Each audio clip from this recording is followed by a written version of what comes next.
Hello everyone, my name is Notepad and on and I write games for fun. So what are we doing today? Well, today we're going to be working on, let me adjust on my audio here again. We're going to be working on Fortissimo. Yes, we're going to be working on some more Fortissimo today. Primarily we're going to be working on character stuff, so get ready for some fun and exciting world of making characters. How's the vote going? Overwhelmingly in favor of the few.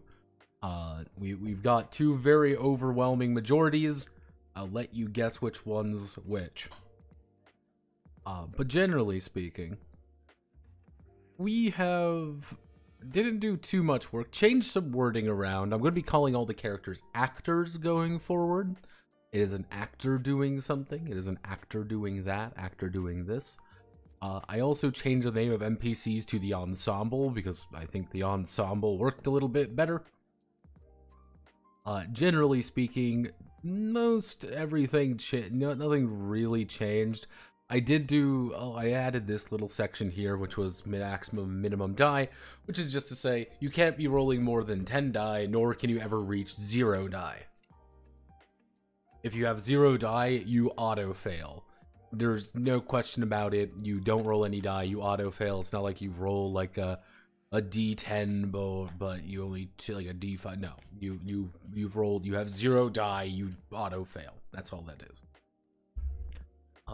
Generally speaking, nothing too exciting. Though I should do my usual news roundup because I find I'm compelled to tell everyone about that. You may be knowing. You may know. Notepad. You sexy creature. Why are we on D&D Beyond? Well, D&D Beyond is, as we all know, the premier place to go play Dungeons and Dragoning the 17.6 edition, always known as D&D 5.5, coming out here soon. One thing about it, though, and you may be remembering this from other streams I've done, where they did microtransactions. You may be wondering, what do you mean microtransactions? For $1.99 a piece, you had the pleasure of actually... you had the pleasure of buying different chunks of the book. I want to just buy the gift stat block. I just want to buy this monster. And usually it was $1.99 a pop. This was not very popular. People did not like it, or at least I assumed as such. However, if we go here, they actually removed that. Yes, they removed the ability to individually purchase things. And I did a little bit of digging around it, you know, D&D Beyond microtransactions. And I'm like, that's kind of weird. However, as of apparently the 4th of May, earlier this month, they completely removed the ability to purchase things separately. Some people were very mad about this. This scares me because this implies that people actually bought the microtransactions. But, I find that kind of amusing, that is what occurred. They actually removed the weird microtransactions they had in D&D Beyond. I don't know why. I don't know what the reasoning was. Apparently they did not tell anybody this. Yeah, apparently they did not inform anybody about this. There was no announcement or anything. They just updated it so you could no longer purchase things. I'm like, that's kind of shitty, Wizards of the Coast. On the other hand, you remove microtransactions, which is good. On the other hand, more of those, more of the lines of, you're an asshole, however. But yeah, that's just all the little news there. Nothing too exciting in the world of, nothing really exciting in the magical world of tabletop role-playing games today. I haven't really been following up on things. Oh no. We have the dude from Little Big Planet 2 base. But yep, people seem to, if we go to, always like doing a little update on this. See, people seem to be liking the Red Markets video. It is very funny. It's very funny that people are like, man, like Red Markets is super, you know, super awful and super terrible because the guy is apparently like, Caleb Stokes is apparently an asshole. I had not encountered anything with Caleb Stokes. I didn't encounter anything too extreme. Like, yeah, he was a little bit left of center, but all right, he's fine. He didn't seem too annoying, but apparently he is just an asshole who likes getting into fights with people on Twitter. So I'm like, oh, SpaghettiOs.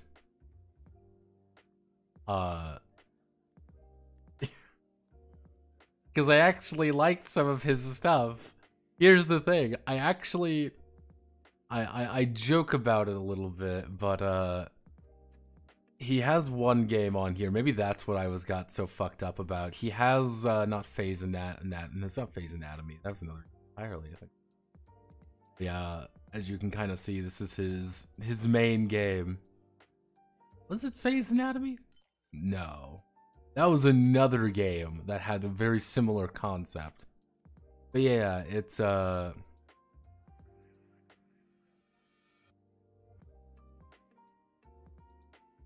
yeah.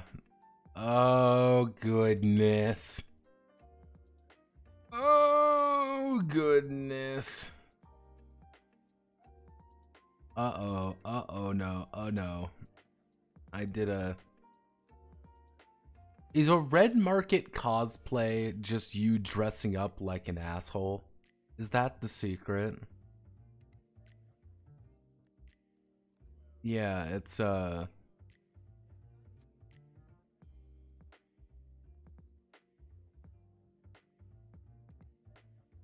I'm gonna have a fucking stroke, by the way. Litko Deca sits down with Quinn's, host of Quinn's Quest, for a slightly unhinged discussion on the need for serious TTRPG criticism. Like me, dangerous games, like I go over, and why rules aren't as important as vibes in finding the D&D killer. I will kill you. I will dismember your corpse and display it for all to see. I will divine the future through your guts. But, yeah, it's, apparently he's a, I'm going to scream. How are we doing? We're doing good. We're vibing. We're all here. We're all gonna make it, kings. If we ignore the voice in the back of our head screaming for release, we'll make it. Nice and boring day, generally speaking. I went out twice. It's been raining all day today, by the way. It has been kind of this drizzly. It's not like. Here's the thing. It's not been like super like pouring rain, unfortunately. It's not been like, oh, this is satisfying to watch. No, it's been the miserable kind of rain where you're just sitting there, you just get sticky, and you're like, ugh. It's like the worst kind of Seattle rain. But hey, have no fear. If an actor has over 10 die, is...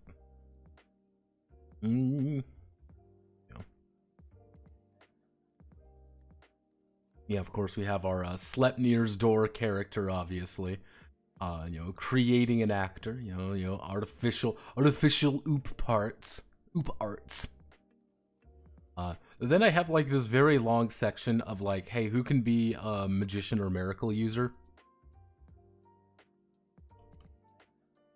Because the idea of miracles and magic is very weird in setting, and technically anyone can become a magician, or anyone can become a miracle user. Just some are more likely than others because of just extreme skill. So, we're going to talk about Miro, and I did change the name of artificial magicians to Magus. M-A-G-U-S. I did that because they are... It's distinct, but they do fall into the same vague category.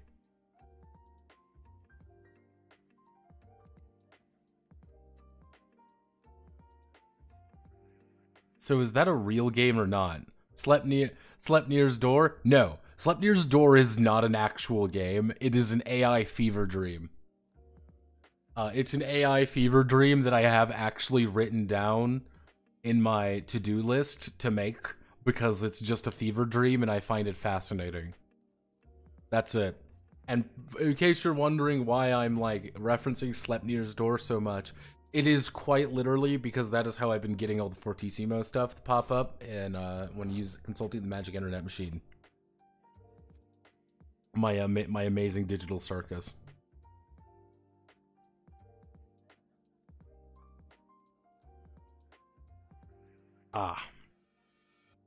Don't know if I like that. That coffee creamer.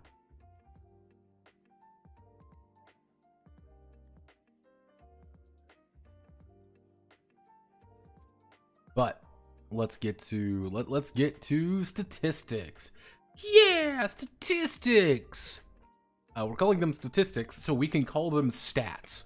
Unironically, that is why we are calling them that. So we can call them stats. I should say,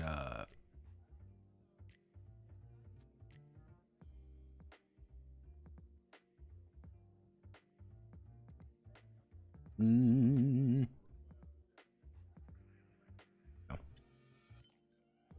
Because technically, Fortissimo does have like as like a grading system technically, but I don't want to really use that grading system because it doesn't make any sense, to be honest. And it's just there to ape fate.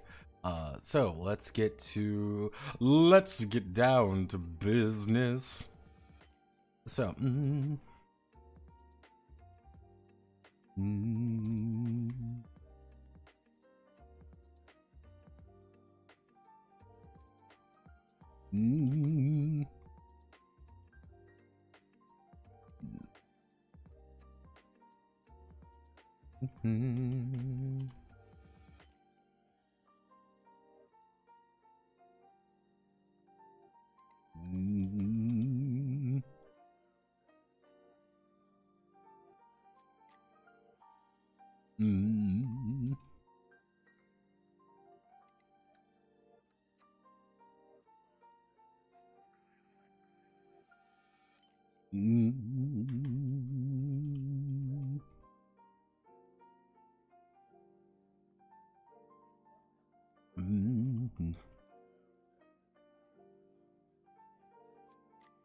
What would be see,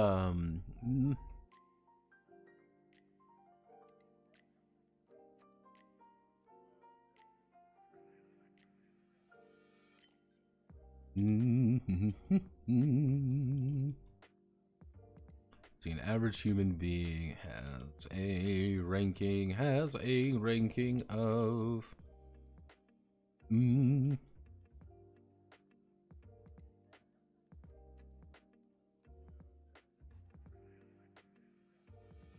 in most of their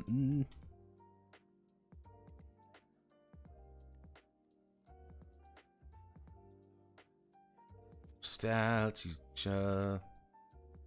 is greater beyond supernatural to below average in terms of development. Average human being, hey, I have an average being has a ranking of F to B in most of their stats.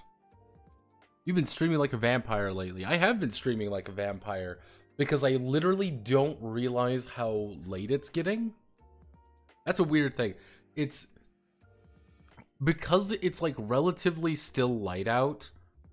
I have been getting gradually more fucked up of what time it is, because usually my like limit, like the way that I would see things is, oh hey, it's dark out, I should get streaming. It used to get dark around 6. It hasn't been getting dark. It's about 8 o'clock right now for where I am, and it's still bright outside. Roger Fire. This is a translation quirk. I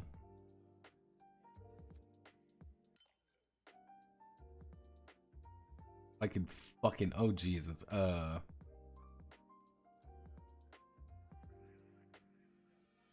Rouge Flame is technically the main antagonist of the Fortissimo series. Everything goes wrong because of him. So every single thing that goes on, and it is his fault in some way. His #1 hater, the man who actually killed him, was this man, was Sosei Yoshino, otherwise known as Odin. That is his #1 hater. This is a man who literally got superpowers and killed him, and then was seething so fucking hard that he caused ultimate reality destruction, got reality reset to resurrect his mortal enemy, to fucking gaslight him. However, you may be wondering, Notepad, what does that mean exactly? Why are you saying Roger Fire? Because in the translation, the Sakura translation, they translated Rouge Flame into Roger Fire. Yeah, it was a poor translation into Roger Fire from Rouge Flame. Yeah, the Sakura translation is he the Odin? He is Odin. To give you an idea of Odin's power, it's one of those things you can almost make a shit post about him, about the fucking Naruto shit post. You know, can you even touch Madara? To give you an idea, Bolkiver, the ultimate offensive strike that Odin is guaranteed death to all enemies. He summons a massive sphere of crimson energy over his head, then brings it down, obliterating his opponent and everything it touches. The impact can crush an entire planet even at 30% power, but Odin can adjust it in a way that it only affects his opponent. Or Overlimit Gungnir. Its destructive power surpasses the normal Gungnir. It was completely repel Reiji's attack, despite the fact that he had the ultimate magic. To give you an idea, the ultimate magic is effectively the ultimate reality-bending fuck you that I can say whatever I want and it's real now. It punched through that. Even down to Gotten Dämmerung. Twilight of the Gods. The final rule. Create a sphere of sheer power. Yeah, the attack neglects everything else and causes only destruction.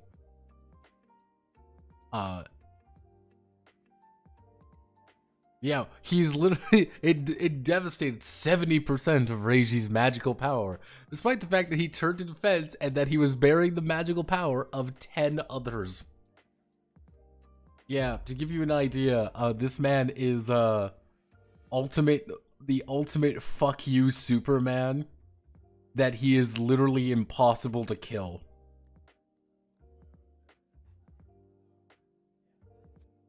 That's the problem. He has the ultimate fuck you ultimate move.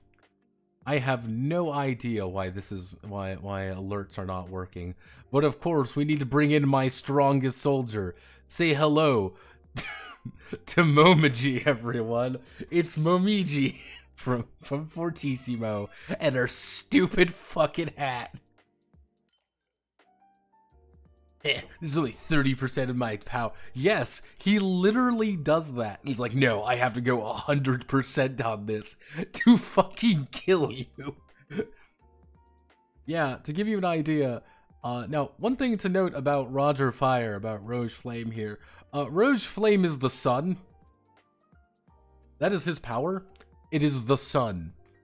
Not just the idea of like, oh yeah, solar power. No, he uses the power of the sun to obliterate people. He's effectively a walking receptacle for the surface of the sun.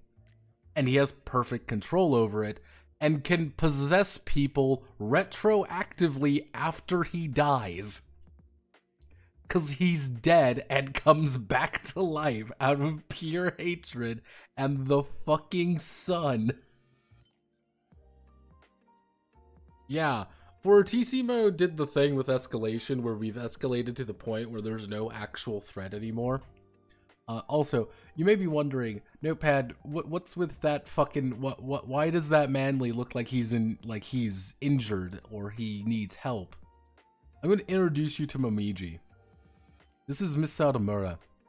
Momiji actually has a beanbag hat on. We have literally, me, Cole, multiple others have sat down and have wondered what the fuck she is actually wearing. We've determined that it is in fact a beanbag hat. There is no other explanation because she takes it off. This is a fact that she takes off her beanbag hat. And it's like a beanbag. That's the it's baffling and it's strange, and making that for Manly was a pain in the ass because it's like on the back of her head. Like it's let me see if we can find Momiji Satomura. Momiji Satomura. And again, like, I was having to reference, like, multiple images to be like, I want the most optimized Momiji image possible. And, yeah, I looked at different angles of trying to find, like, the right way to do her hat. And it's not like she doesn't have the hat. Like, she doesn't wear the hat all the time. Like, this is just her without the fucking hat. She actively wears it. Like, that's just the thing she wants to wear, is her hat. A stupid fucking beanbag hat. Yeah, there's a... If you cannot tell, by the way, Momiji is the main girl. We're supposed to like Momiji. Momiji is our main character girl. She is the character in the visual novel that is clearly supposed to be our protagonist. This is a very terrible image, but if you notice there, that is what she looks like without her stupid hat on. And it's a risk clicking on some of these images because there is pornography of her, because she's pretty much the only character to, I guess you could say, break out of Fortissimo in a way. Like that, mind you, this isn't like, that is her cat, like holding her hat. Like this is like I do not know where in development they were like, we need to give her the hat. There are a lot of ass pictures.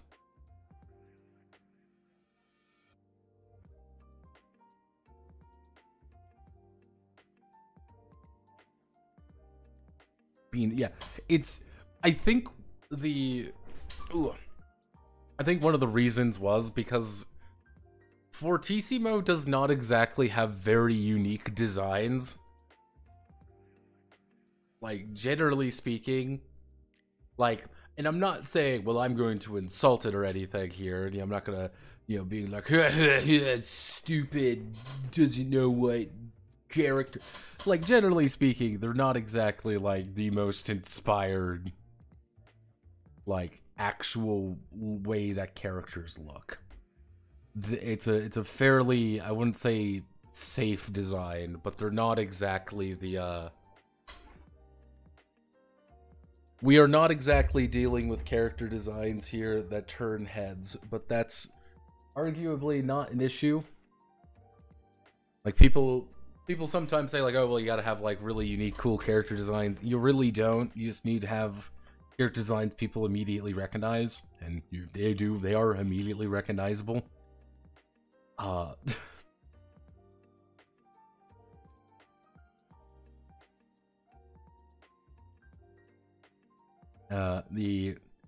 It's just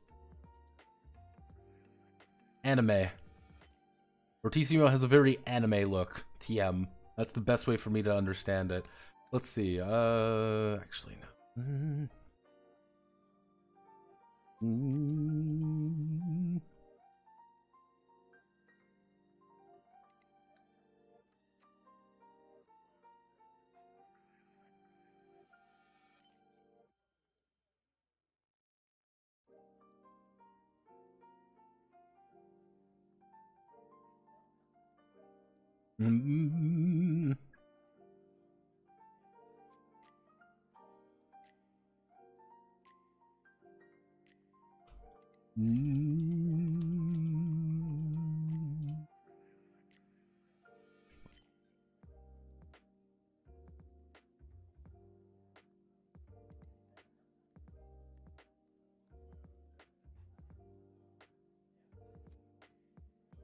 Powers they possess. To use the powers they possess.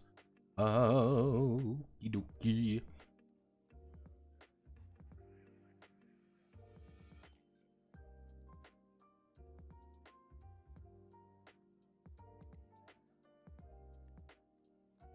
Yeah, I can see you made a manly badass hero before for this game. Here, doing a playthrough for Fortissimo, he'd cry through. See, the thing is, this is something important. So you may be looking at me like, oh well, yeah, looks like manly badass hero. I want to give you the idea, like, this is Loki. This is Loki, if you can't see. Loki is the main character, technically. if you can tell, he literally has the red scarf and everything until someone actually really pointed it out to me. I'm like, man, I don't get what you're talking about. I'm like, oh no, I see it all right. Yeah, he's imagining everyone naked because Reiji's a freak. Reiji's into some weird shit, man. Technically, I should bring in Curry because Curry is a... Yeah, no, Loki is a... See, what I was thinking about doing, because I have my little side notes on most things. I have my little side notes. What I was thinking about doing is calling them Curry's notes. Not even the Volspa records, they were Curry's notes, because Curry comes up as literally a ha ha ha, I'm a fucking anomaly in this death game, Lamau. Literally, a character shows up in the middle of if you do a very certain route,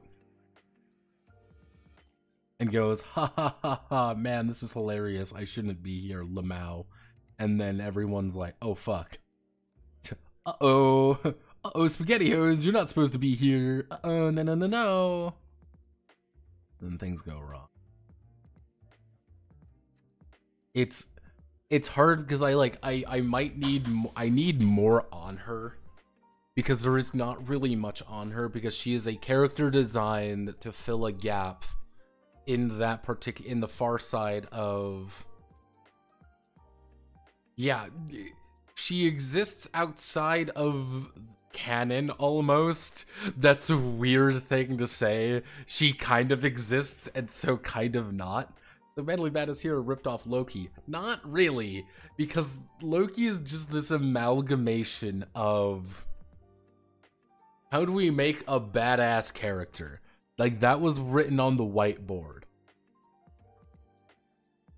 If you can do that, go for it. Like, if it was written on the whiteboard.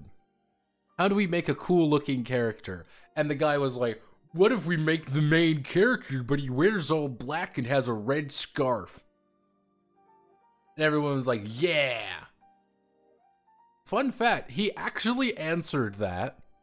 He actually answered that in like his 1 million subscriber Q&A video. Literally, he told one of his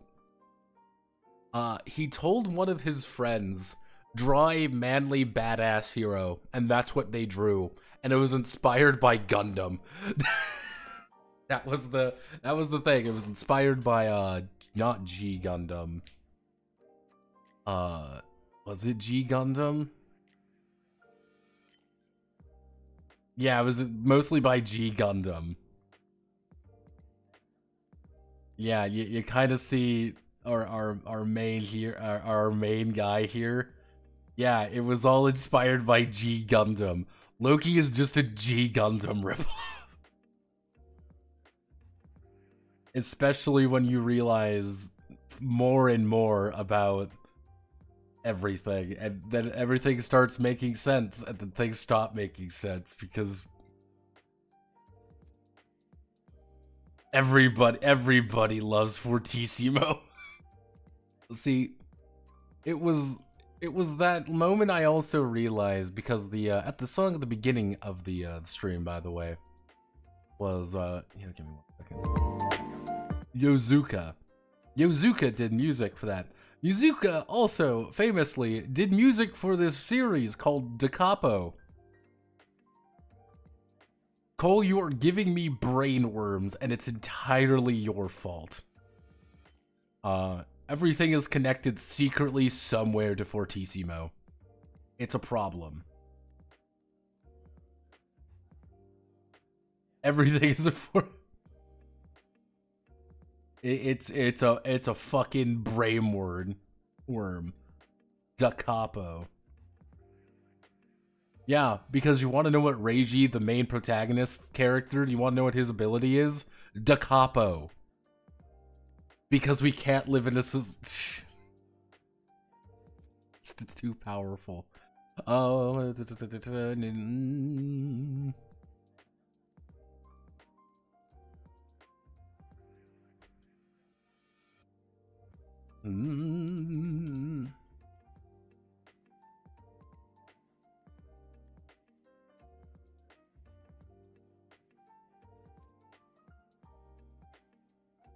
let's see.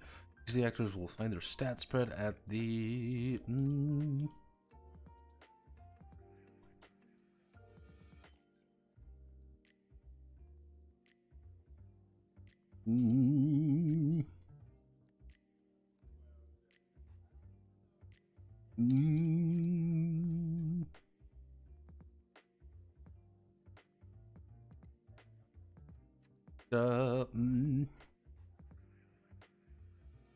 You want to do 1, 2, 3, 1, 2, 3. So we ooh.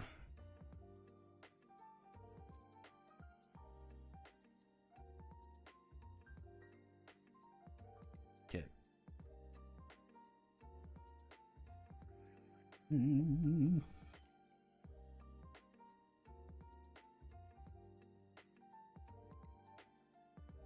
Let's get.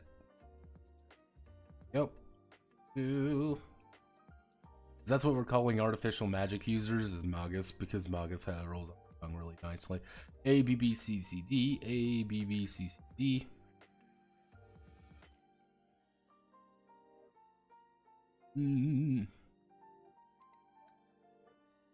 Magus have... Let's see, if we need to get 15... If we assume 1, 2, 3, 4, 5, 6. 6 would be... So 6 here would be 6 times would be 12. So we need to go D... D, D. That reduces down to 10. A. B. A is 4 from there, so we go to 2, we go to 13.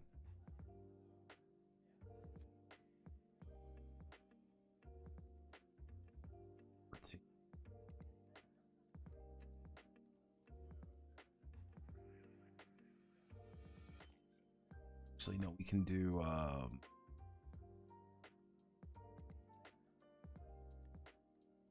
A, B, C, C, C, C, C.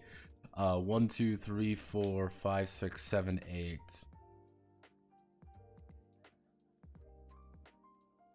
12. Yeah. There we go.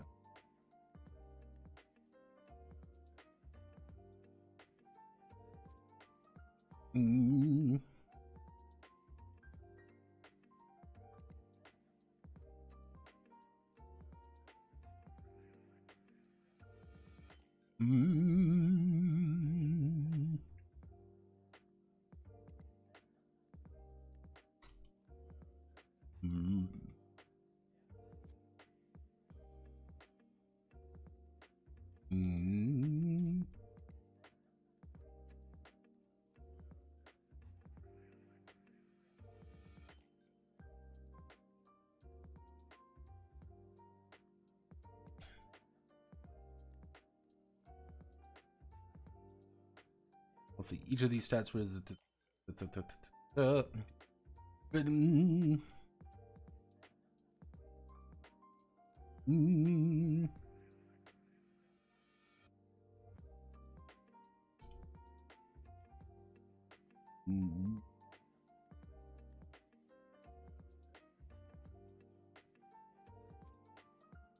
Again, if you want to play the most average experience, if you want to play Doc Average Man with absolutely no knowledge, play a Magus. You're an artificial magic user.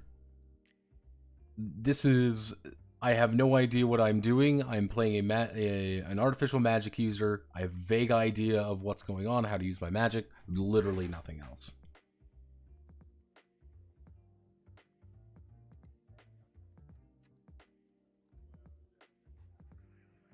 Okay, so...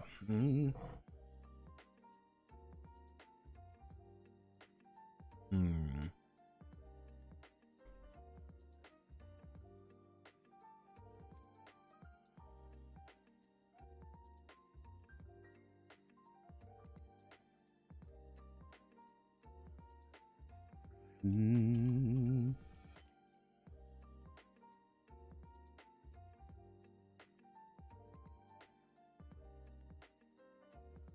Mm.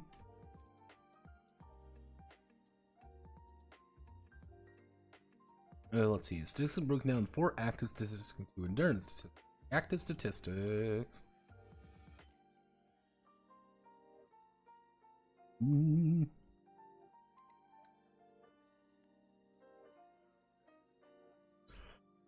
Let's see. The active statistics have a die value associated with. Mm. Mm.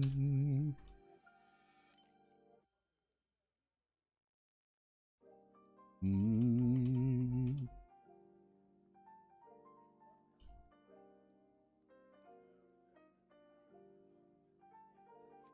Mm.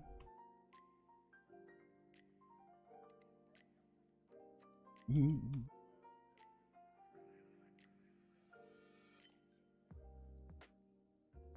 Let's see. The passive statistics have a set value depending on the mm.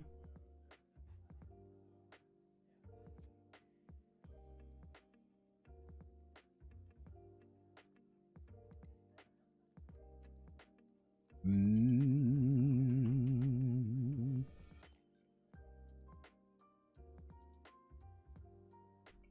Mm.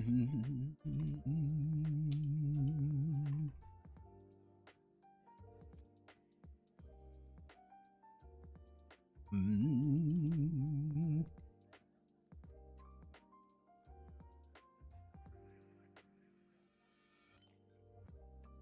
Mm.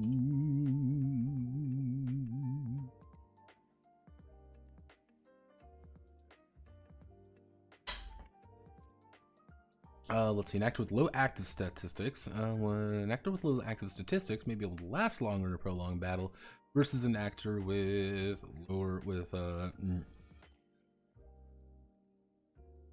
Mm.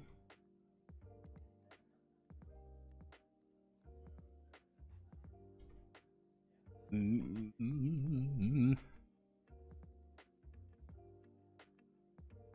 Mm. Oh. You're pretty much saying I want to fight a good fight versus I want to, you know, there we go. We do that idea. So we then put in do this. We want to put in a table.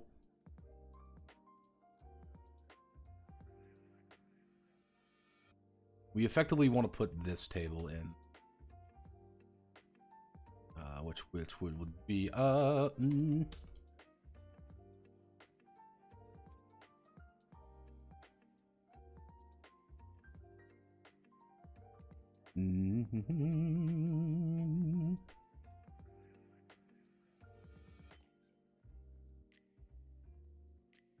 active stat rank. Number of dice. Mm.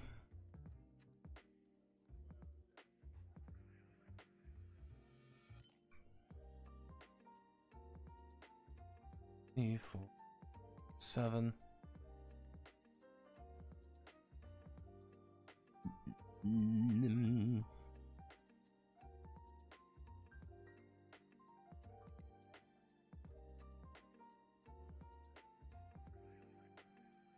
Mm.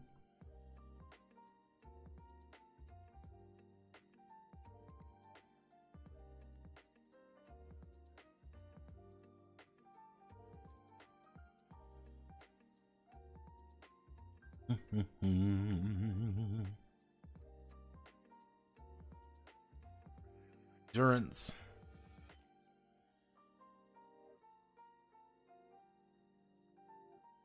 Active rank. Active rank.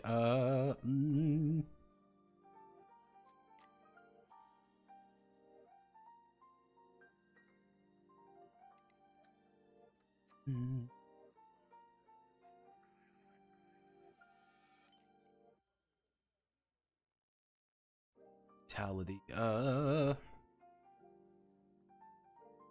Vitality, mana.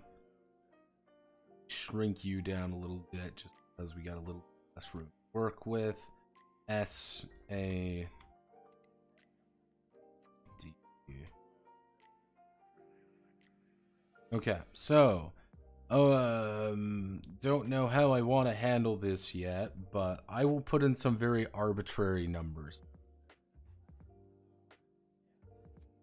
Let's do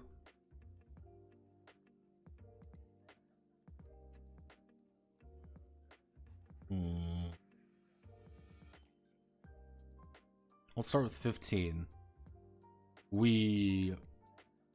If every single combat roll, if I successfully hit you, this is your physical health, by the way. That's the way to think about this. This is your physical health. This is you being able to take a hit and not go down. Magic weapons are going to be a little bit different, how they're going to be handled. And most of the time you're going to be rolling... Not going to be working with too much here. Basing it off of double cross a little bit, so we want to go to sample characters at 30. Hello, wild card. It's a wild card. 37 max HP. What is... I forgot the health calculation. What is our calculation? 70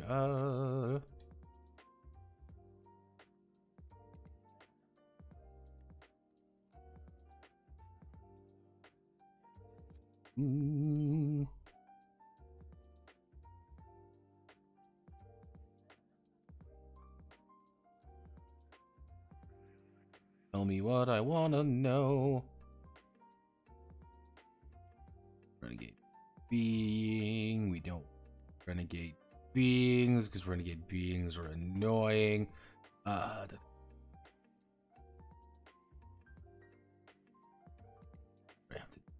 Don't have to worry.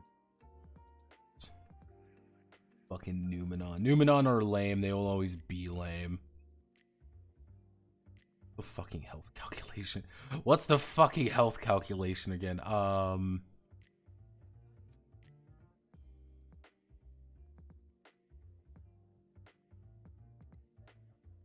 I losing my mind? Select skills. Hit points. Body times 2 plus.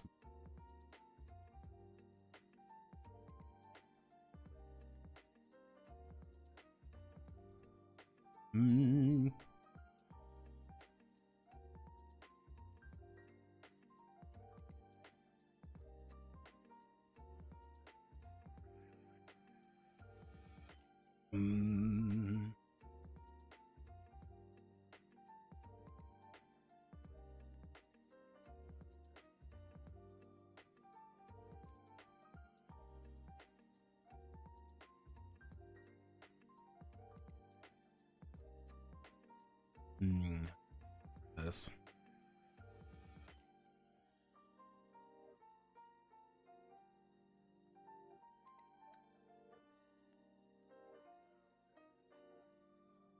$10, $15. Oh, that's. I guess we could literally do it as just intervals of 10.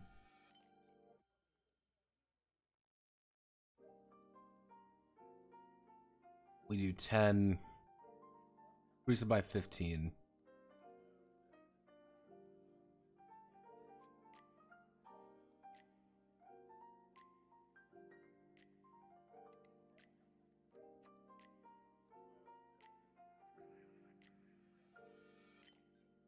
$10, $15.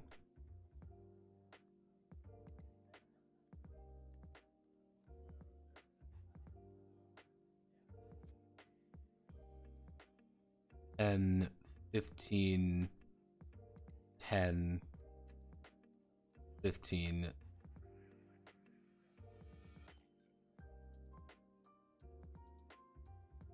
$10, 15, 10, 15, 10, 15. Having S rank endurance means you have plus 75 base health. Plus, that is a shit ton of health. Of just bonus health. But if you're a magician, it doesn't mean anything. This is your ability to just soak damage. You can take a lot of damage, but I want damage to feel very explosive. Maybe we do... actually, we do 0... How about we do 0, 10, 15, 25... 30, 10, 5, 10, 5, 10, 5. There we go, that seems a little bit.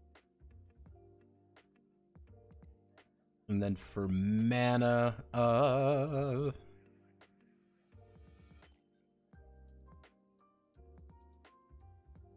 there we go.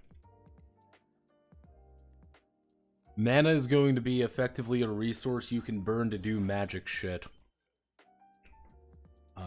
That's just going to be our way to do magic shit. Not gonna have a lot of it, but you don't need a lot of it, generally speaking. Someone without a lot of mana is a character... a character without a lot of mana is a character saying, fuck you, I'm gonna do my own thing. I am going to hit you with a club, and you are going to die, and I am going to laugh.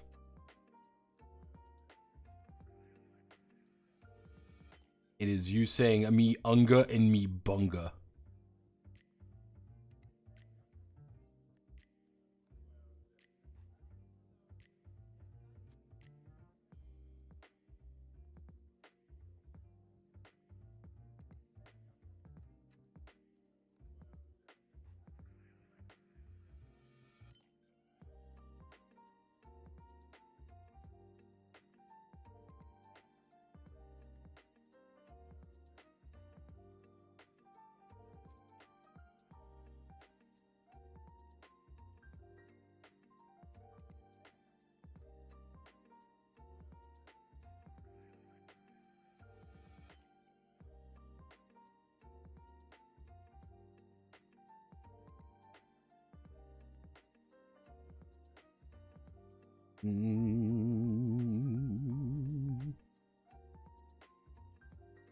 There we go.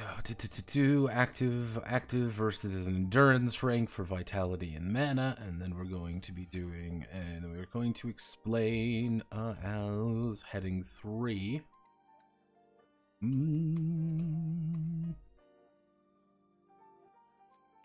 Active statistics. Insert table 2. Let's see, we've got 4 of them, right? We've got 4 of them, so what if we just do... What if we did this?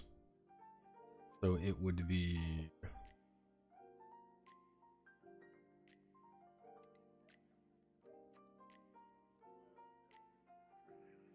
Comprehension, expertise, power, technique.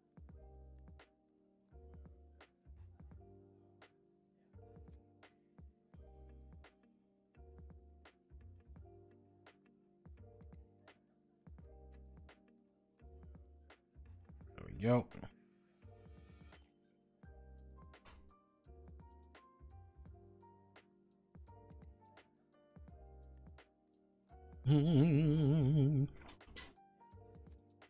So we want to do then.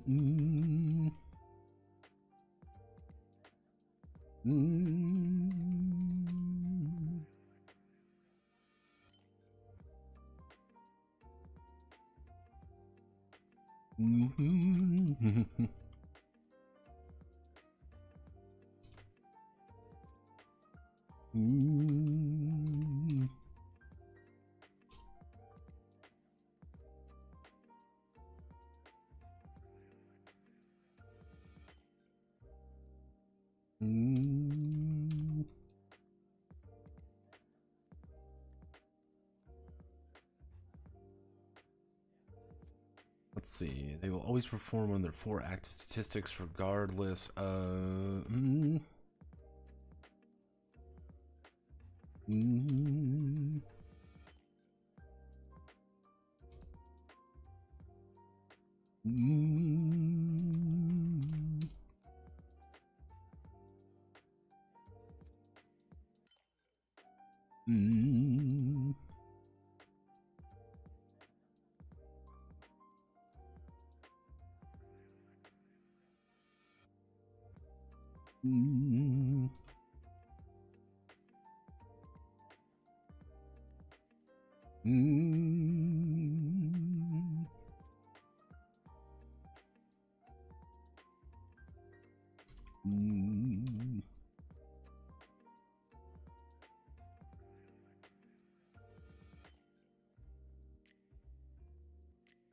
Yep. Active baseline potential that an actor has when performing an action. If you cannot physically destroy an enemy, disabling them may be the next best option. So we've got our 4 abilities here. I'm getting pinged by someone. Who's pinging me?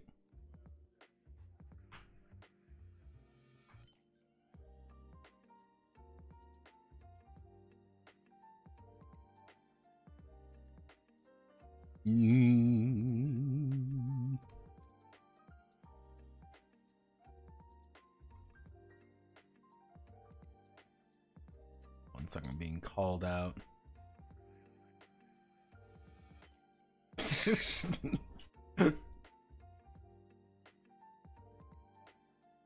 Literally, people say like, oh, it's a Jewish armband. Motherfuckers, there is an actual thing about Volspa that has this symbol. I will find it, god damn it. Fortissimo, 7th chord. There, right here. Do you see this? Do you fuckers see this? Right there. It's just the Star of fucking David. Yeah, there you go. This is the actual symbol of Volspa. You can very clearly see it. Boom, boom, boom. Boom, boom, boom. There we go. It's a fucking... It's right there. This was the point. This is what I wanted to try to get.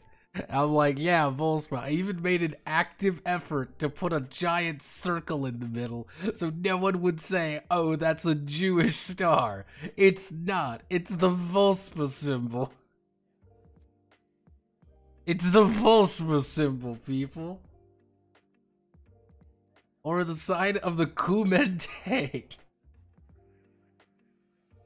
Or the symbol of the Kuomintang, if that's your, if that's more of your jam.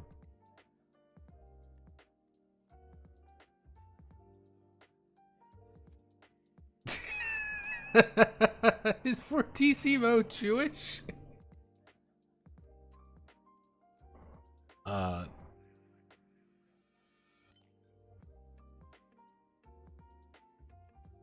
So I have my window open, so if you hear any weird noises, just understand who stacked their pizza slicers like that. Don't think about it. See, this is the thing you gotta understand. I'm not Hayes from Anonymous Agony either. I totally am Hayes. I mean, I think Hayes would join Volspa. I think he would be a good Volspa antagonist. Can you literally bring in Hayes as an... can you bring in Hayes as a legitimate, actual, like, enemy in Fortissimo? Yes. He would be hilarious as literally any of the 3. He would be a hilarious Volspa agent. As a Volspa agent, he would just give him a miraculous weapon and be like, yeah, he just fucking hates mages. Lol Lamau. If he's just a pure blood actual magician, have him get really weird about artificial magicians and start hunting them. If he's a magus, just play it as Hayes through Anonymous Agony, except he now has magic bullshit powers.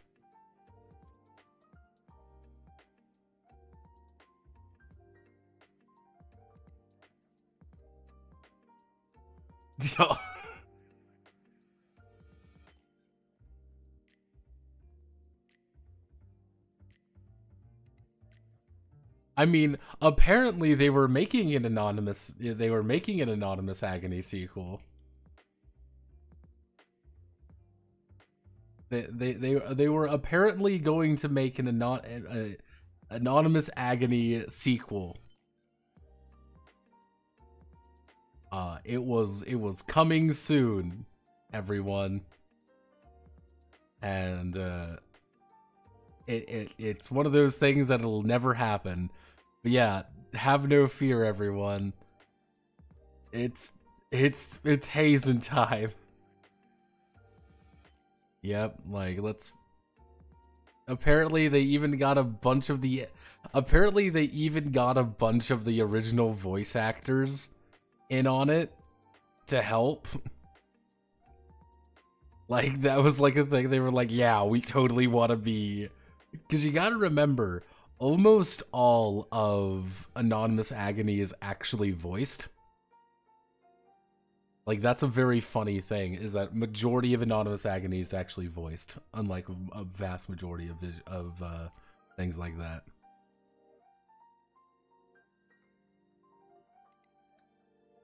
Agony Anonymous. See, that, you know, again, that's just how yeah, it's the greatest game of all time.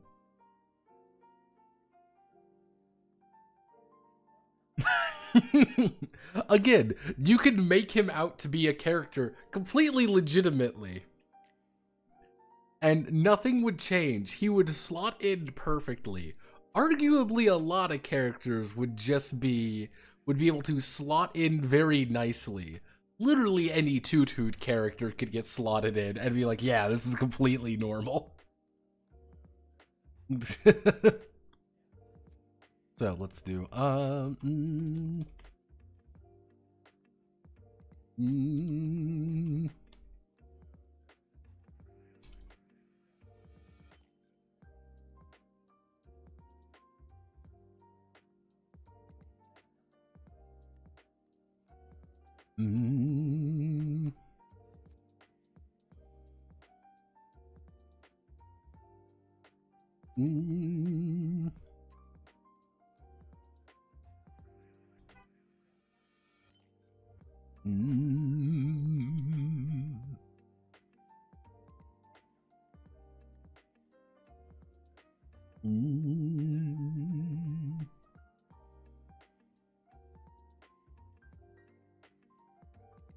the ability complex for them, the actors.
Mm.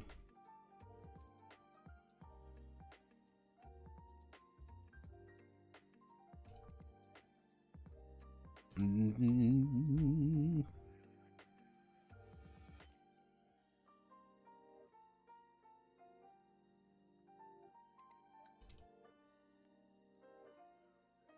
I'm getting pinged again. Who's pinging me? Shalom, Vela Voluspa agents.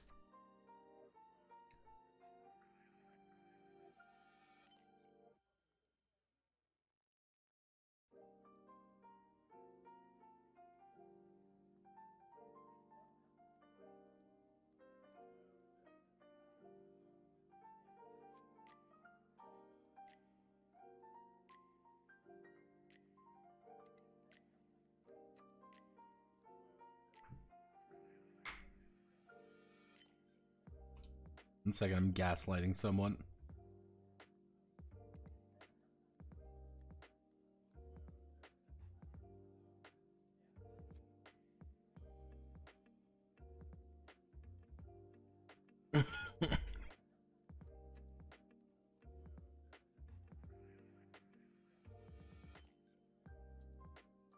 Oh god. God. Oh lord.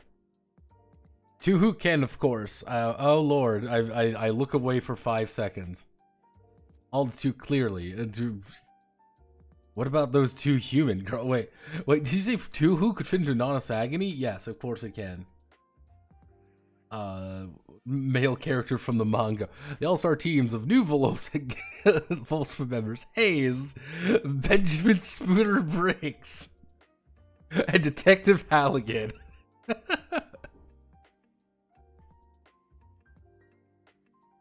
Ah. Ow. Oh god.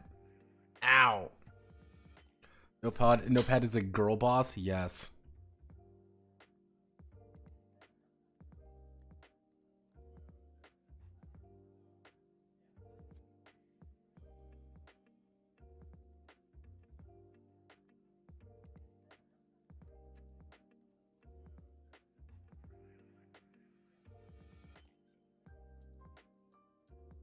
Mm.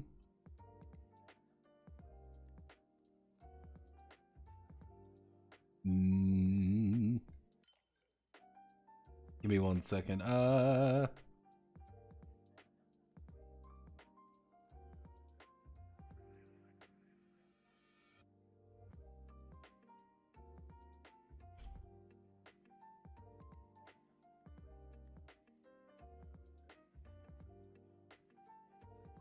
There we go.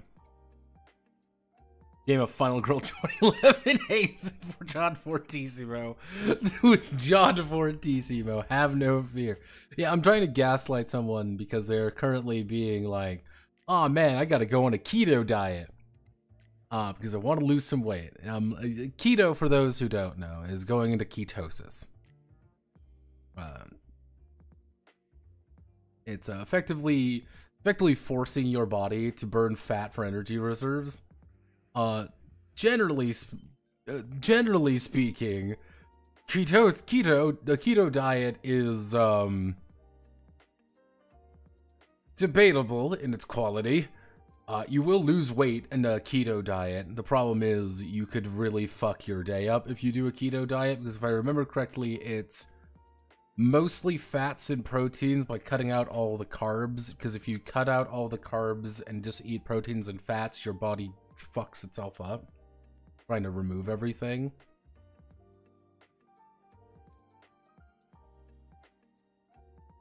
I'm telling him to eat people. Because someone is saying, no, don't go on a keto diet. That'll fuck you up. And like, this man has pancakes in his name. Do not listen to him. Eat your neighbor. Eat them. Participate in cannibalism like a real human. I'm gonna turn my light on because it's very dark.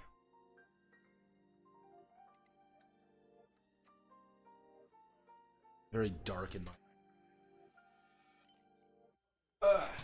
sorry, a clap in my ass.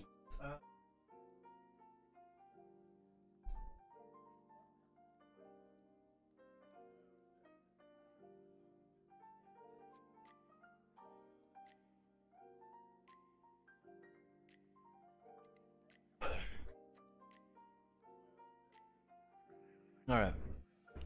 So, how do I word this? I'm never good at wording stats.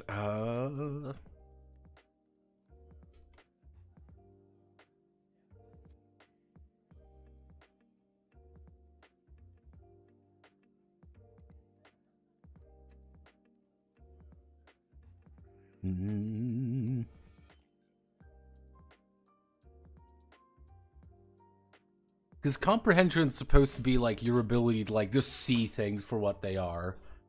If we look at their skills, it's we look at their skills, it's things like words analysis, things like that. It's being able to reason things out. That's kind of the idea. That's not a good sound.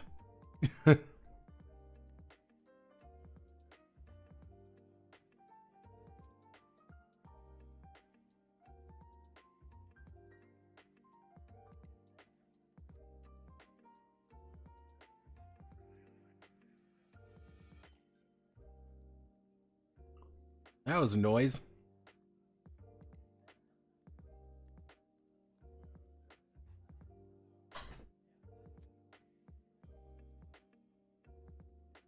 Yeah, no, Keto's fucking nuts.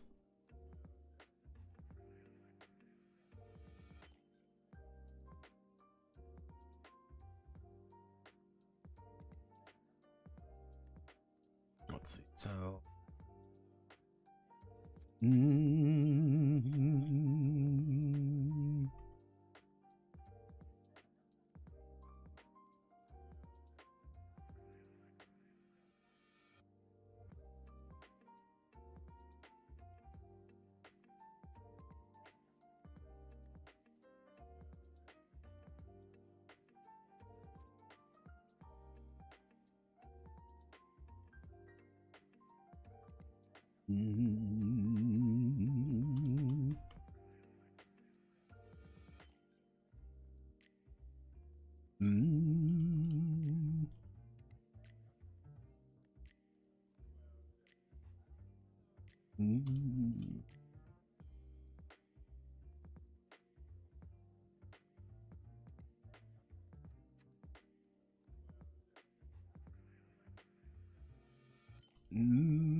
terrible way, but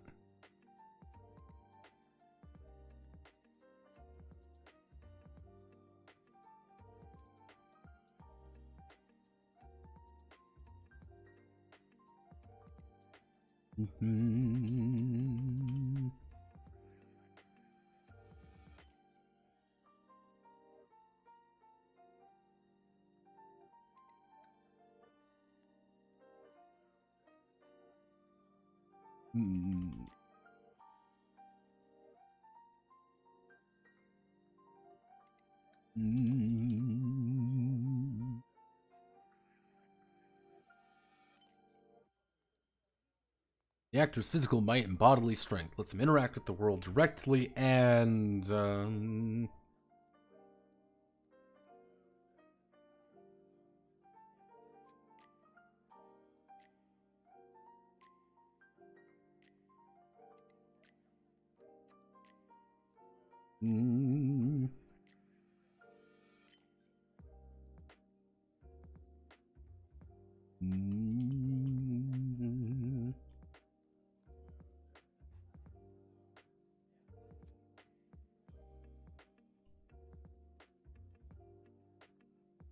yo. Technic accents, self and willpower, having their ability to manipulate magic as well as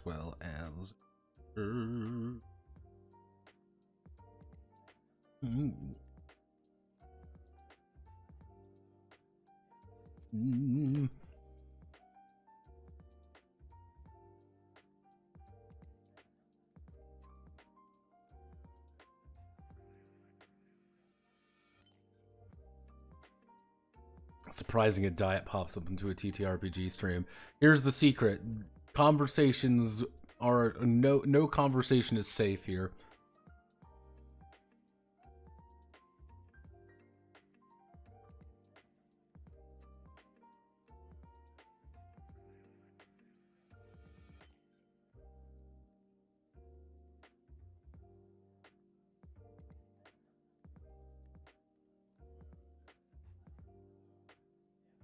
Ay, ay, ay, ay, ay.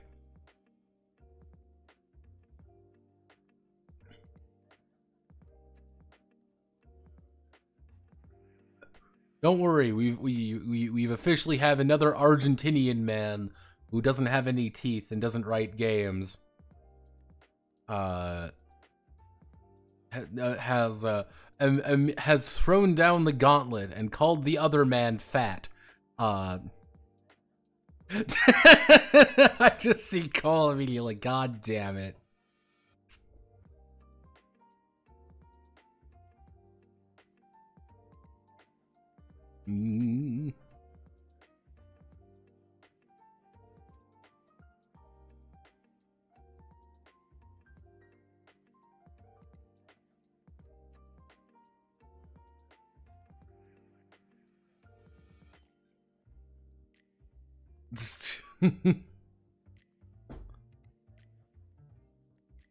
Yeah, no, it's there's another server conversation going on, and I always like following this. There's non-zero chance one of them's in here.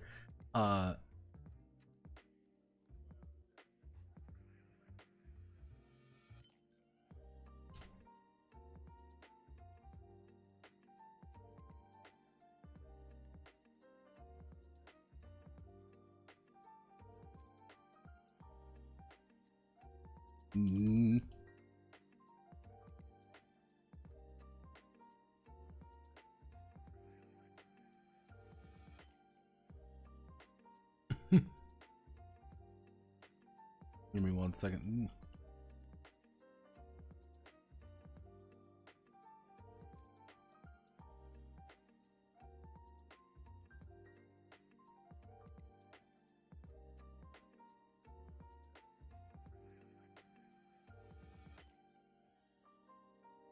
There we go. I've told him to do methamphetamines. That'll help him burn fat.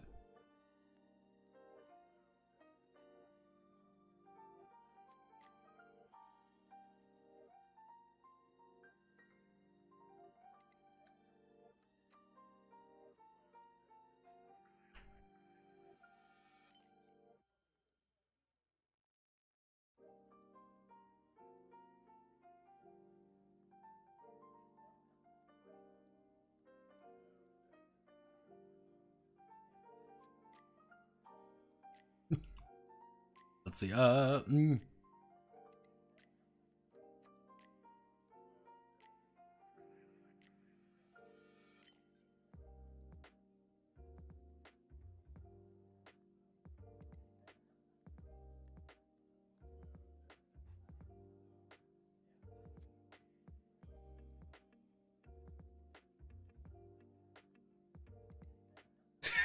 A gamble to lose weight.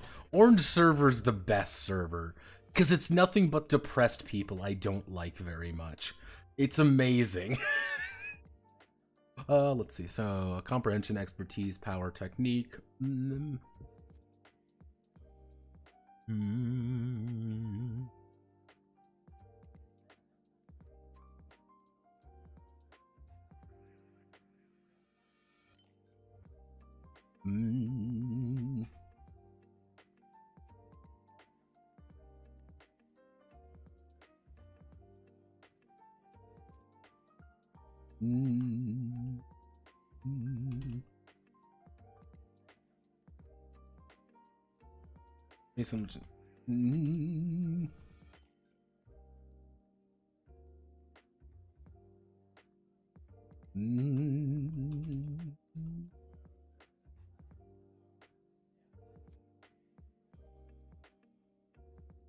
Let's see. Endurance statistics are based on which an actor's physical and magical reserves are built on.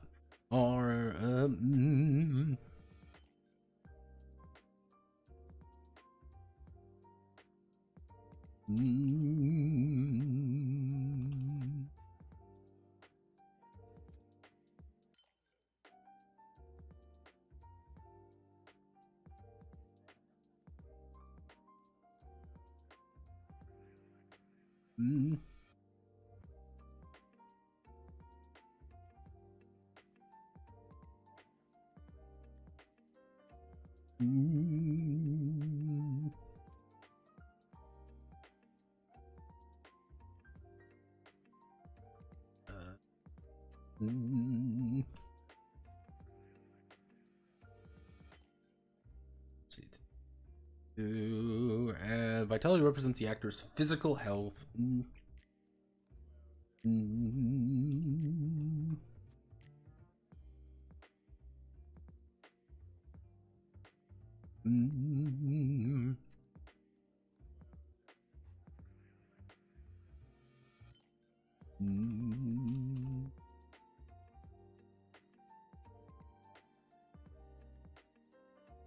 Let's see. Both of these are added to the total value of the. Let me adjust my mic a little bit here. Both of these are added to the total value of the.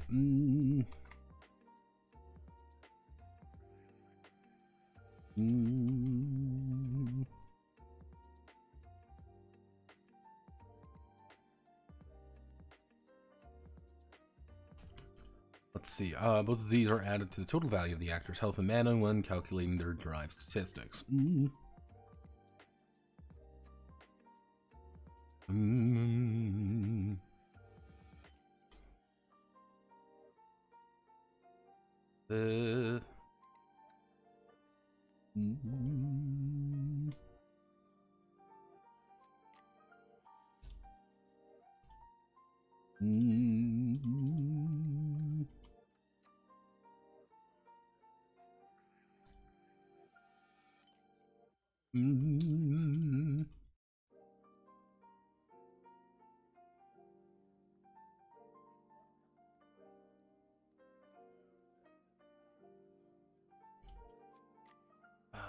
Let's see.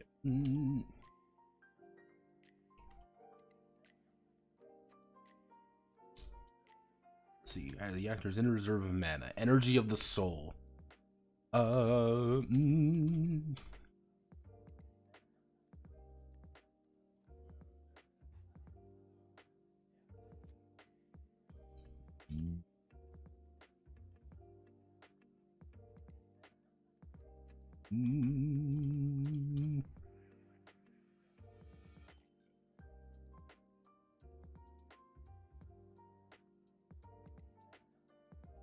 There we go.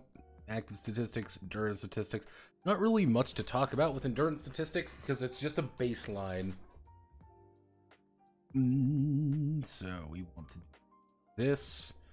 We've determined all our statistics, and now we're going to then move on to our skills. Actually, what we should do is we're going to put a nice little comment here, and we're going to call these, as of right now, we're calling them the Volspa records for now. Again, I might change that.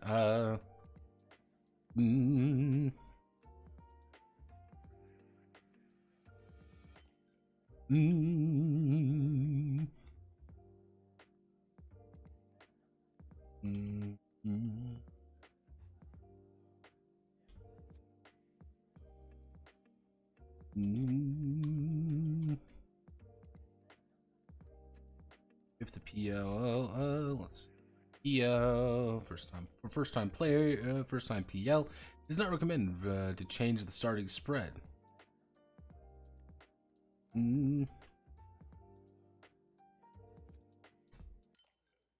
For first time PL, it is not recommended to change starting spread.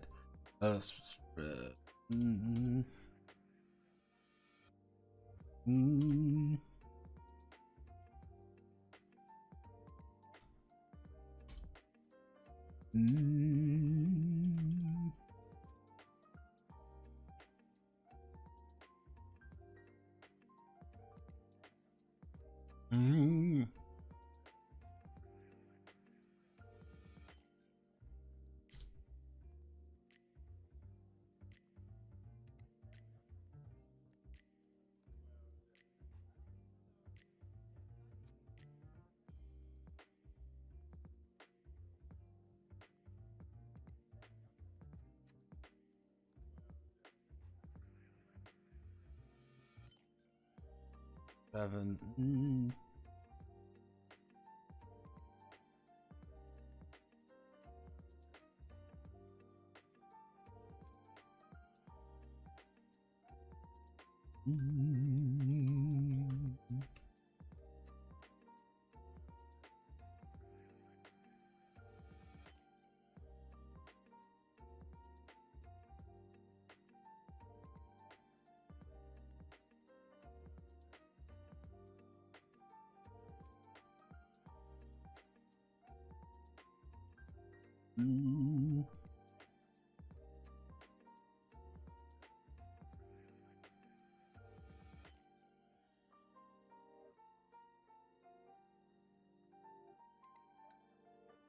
I'm gonna put this here.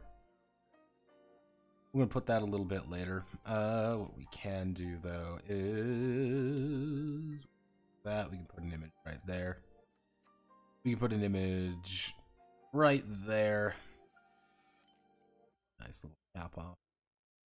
Can do those. We're going to put a second one in. We're going to say skill. Who's pinging me?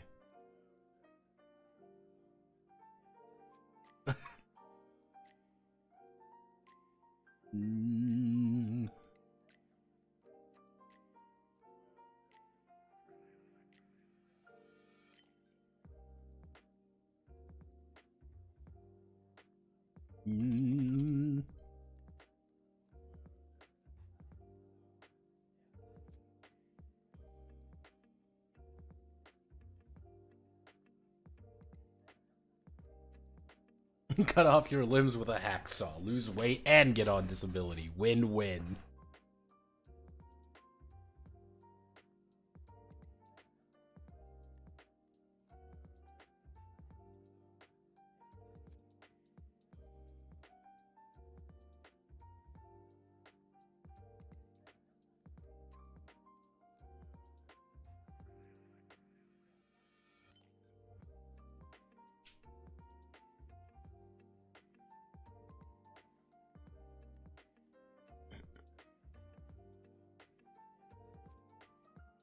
Admittedly, literally you got banned because Wuso told the server owner you're a bad person.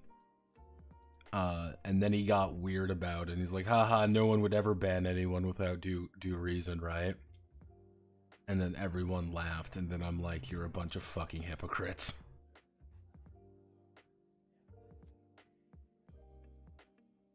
Again, and I told people in our Orange server, like, quite literally being like, I am here purely by inertia. Like, I am here for no other reason than inertia. It's very odd, because the thing is, you gotta remember this. I've been on Orange server since June 20th, 2018. I've been there for 6 years.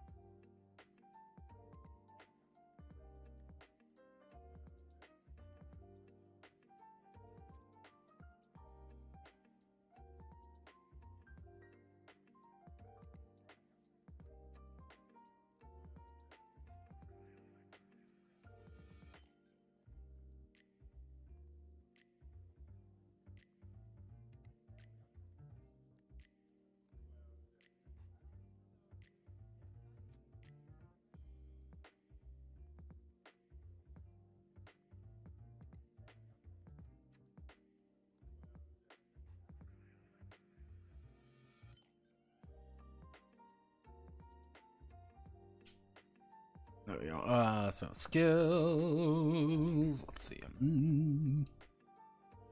Statistics. Statistics are the foundation on which the actors will perform in the field. The baseline of their abilities and natural talents. That come from it. Being strong.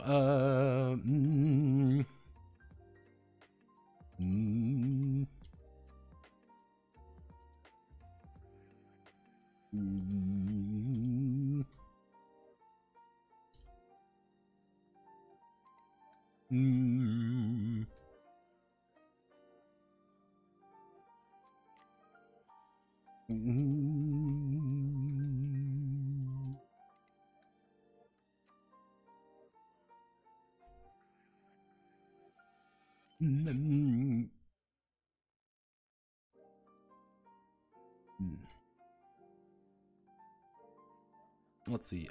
Skills are the precise application of those stats. Skills precise application of those stats. Each of the stats have.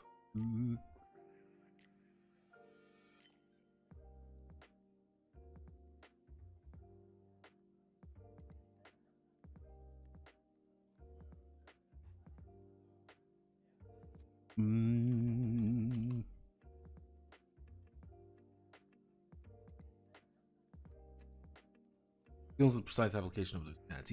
Each of the stats have 4 skills associated with.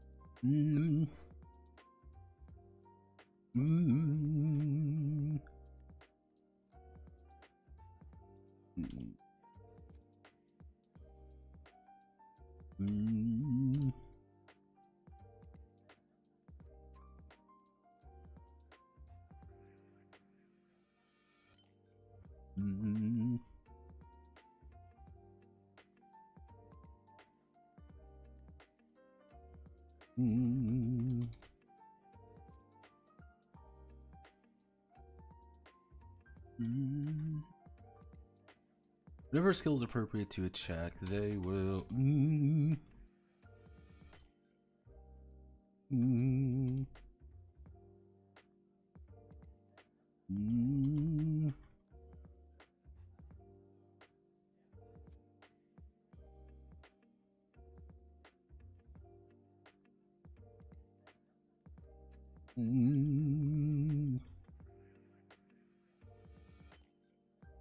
For example, if a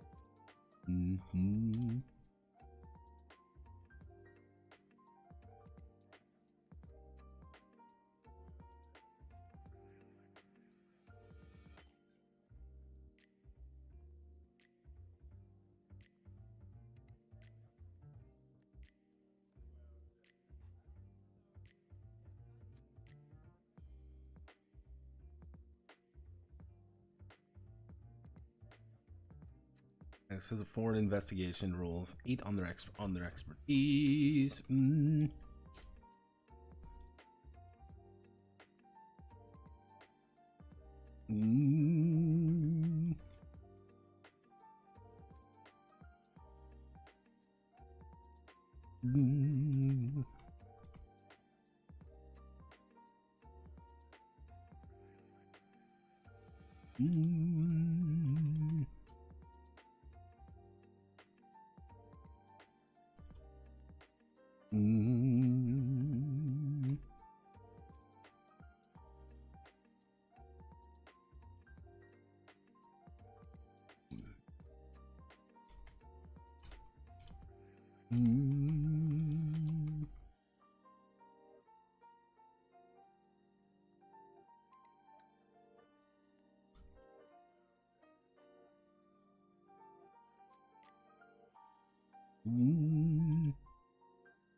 There we go, nice and easy.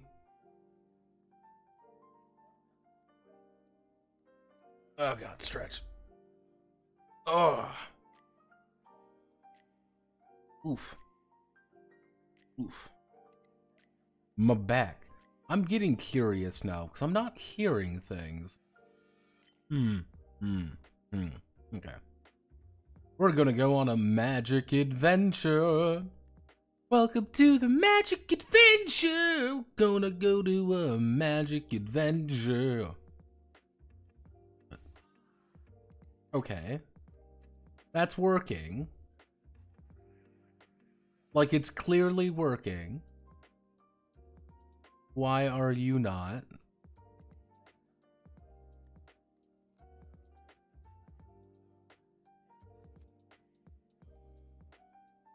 Hmm.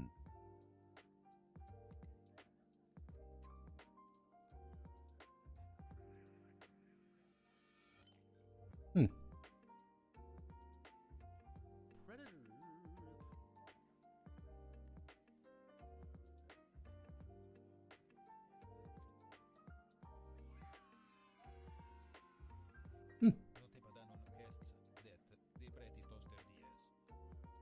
Huh. Weird. Who knows? I'll solve it later. So, how do I want to write the out?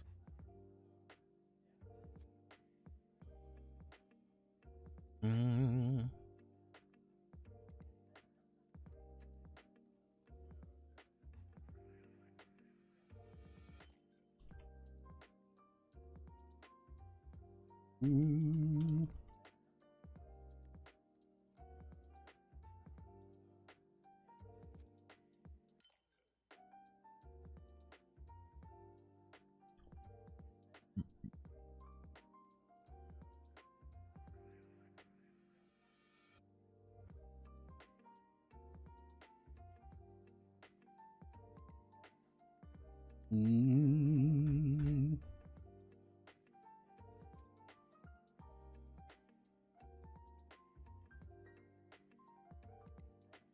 So,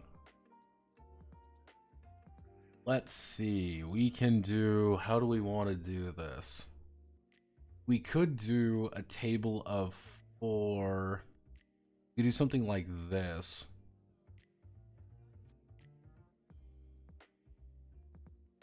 So if it would be like, oh, I want to put like, here are the comprehension skills. Yeah, we can do that.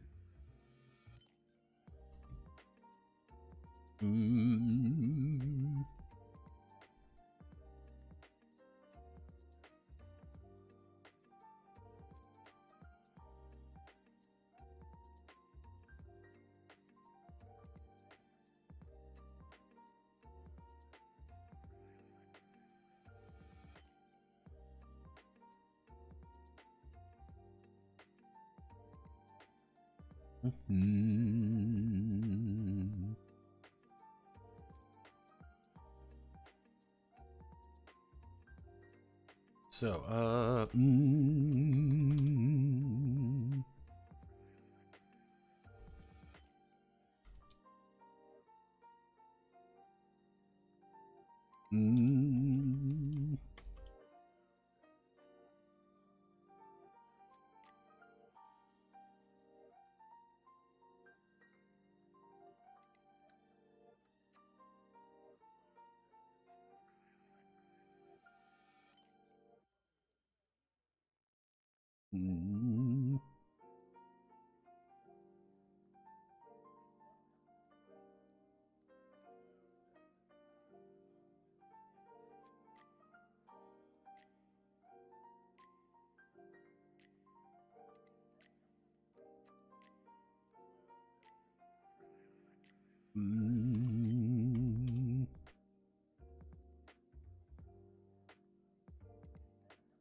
actually, let's see, ability to...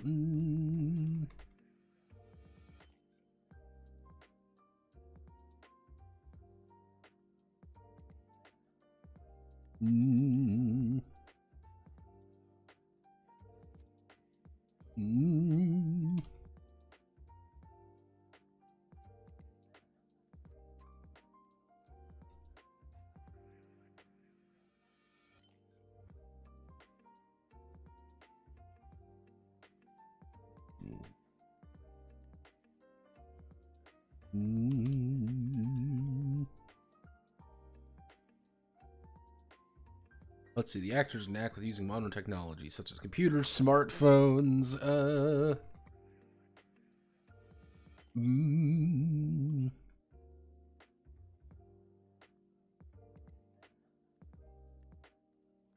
Mm.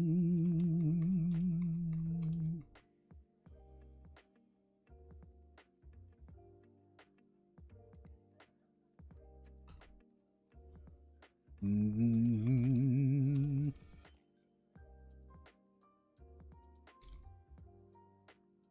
Seven fois. Some call it the seven fois. Mm. Some call it charisma, others call it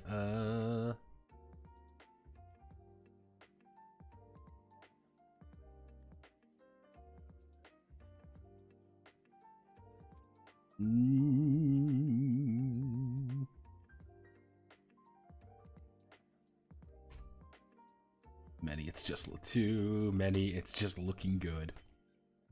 Yep, it's just say it's the. This is your ability to just say the right things at the right time. It's words. It's your way with words. Because I like that, and I've always been using that because I think it's very appropriate. We want to do expertise. We want to do hobbies.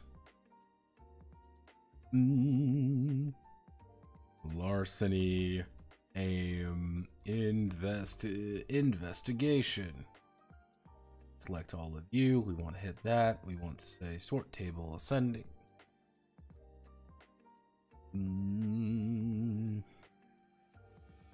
Want to row. We want to select all of these. We want to say sort table ascending. So,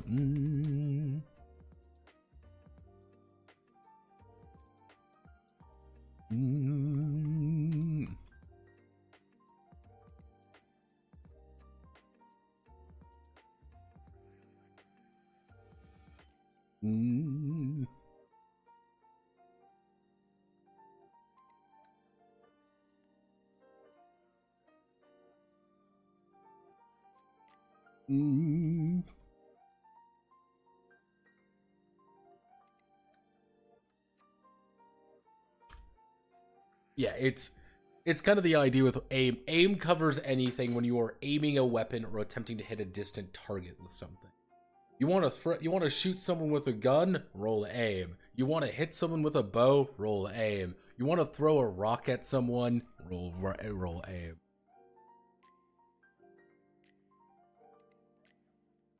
You may say, well, that's not really appropriate. These are all completely different skills. They aren't really. They're all just going to be the same thing. We don't want anything to be too advanced here because we're already dealing with some pretty advanced concepts. So, hobbies.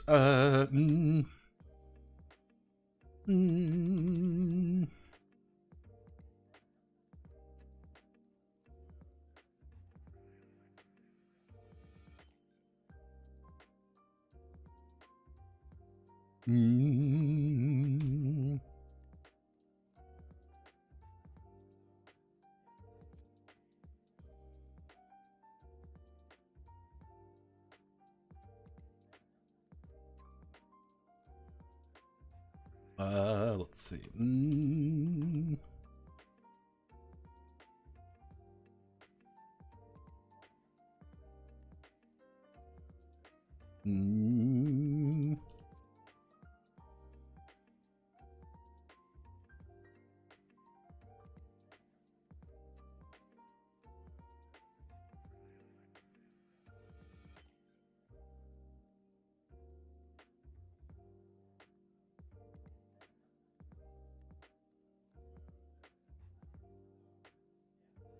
Keep eye,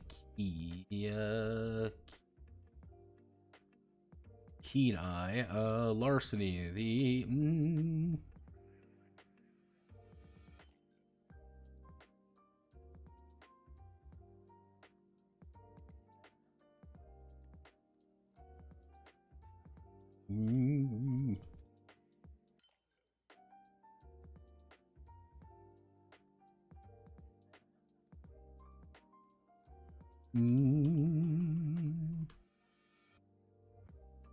yeah, man. Yeah, Larceny covers literally everything in that regard. It's your ability to do things you really shouldn't be doing. Which lead to, I believe it, power. Oh, well, yeah, power. We want to do athletics, agility, combat, sports, open.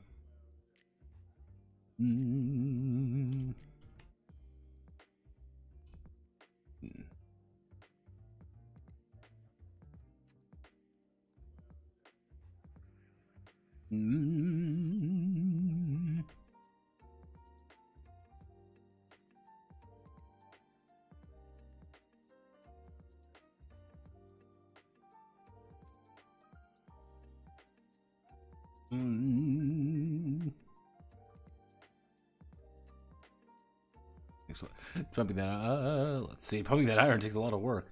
The actors.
Actually, I'm gonna change this to.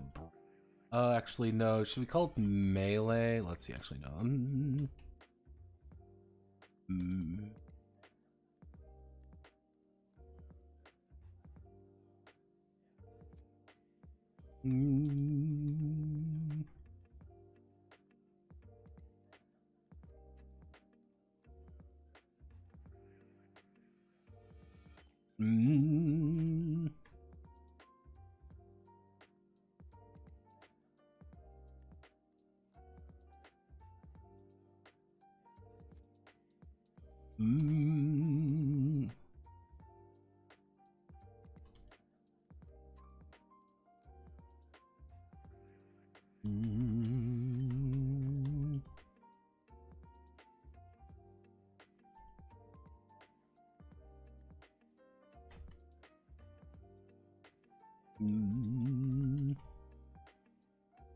Soccer, basketball, what would be some other?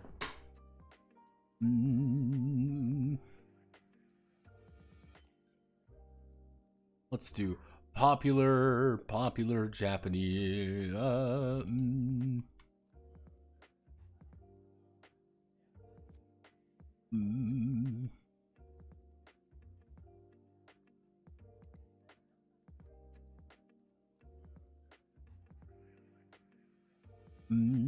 Let's see, judo.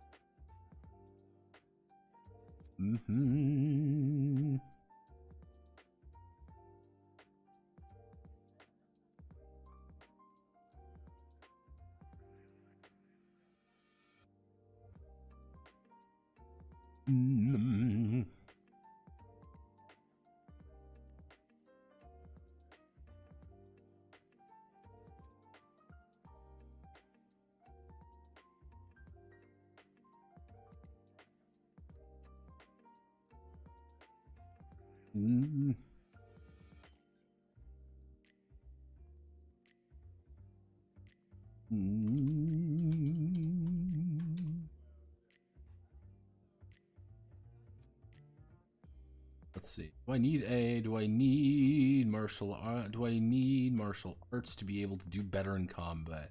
No, but it would particularly flavor your melee skill if you're. It would probably flavor your melee skill if you're particularly adept at judo or kendo. There we go. It's kind of the idea, it's... Can you use a... If you have a high melee skill, can you use a sword? Yes.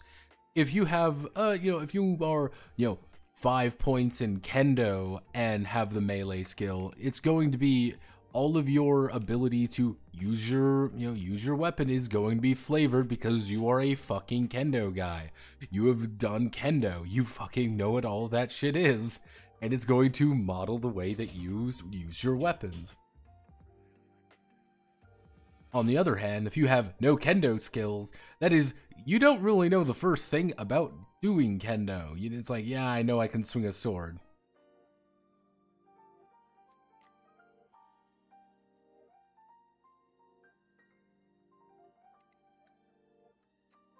And it's very different from one another.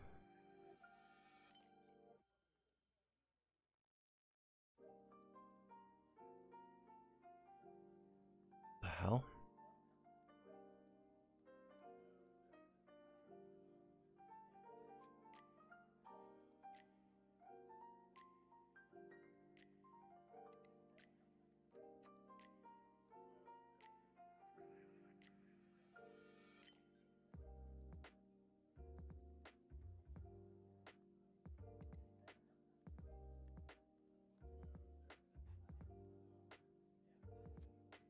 Well, people are pinging me more.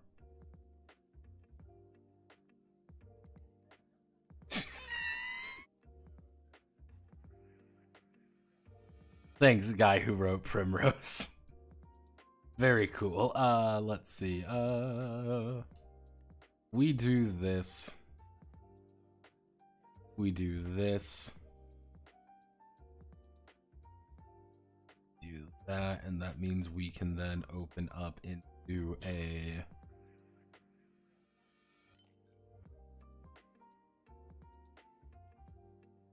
Pow, pow. All that power.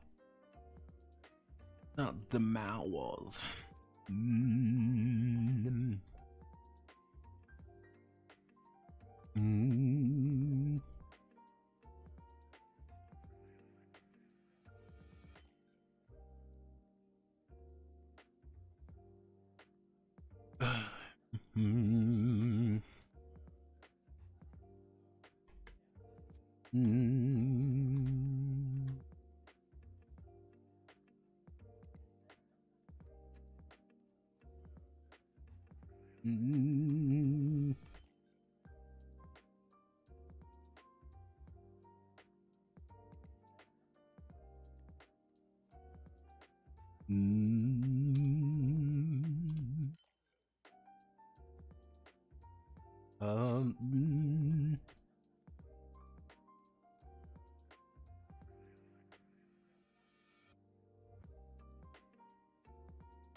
Dude,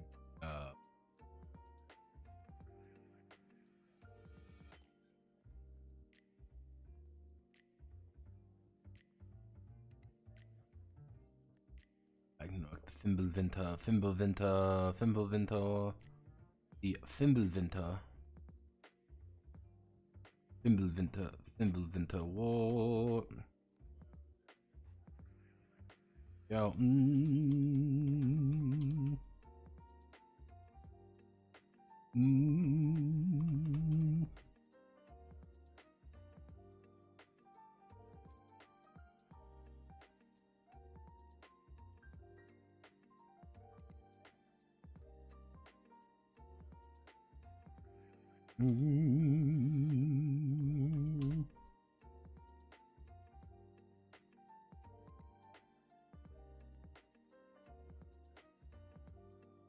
Let's see, the actor's natural ability.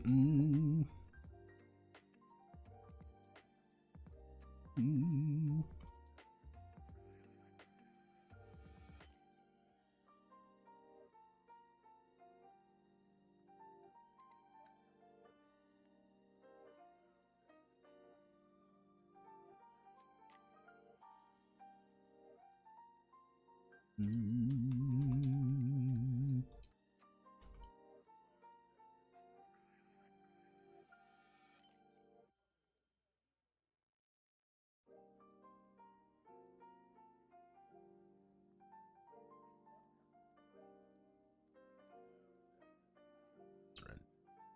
Oh, so we want to do.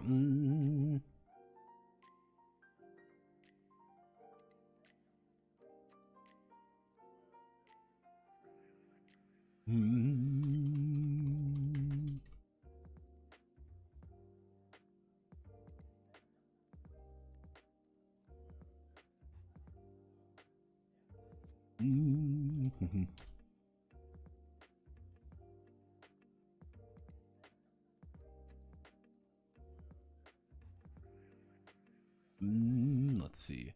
The skill may be higher than 5, but may develop.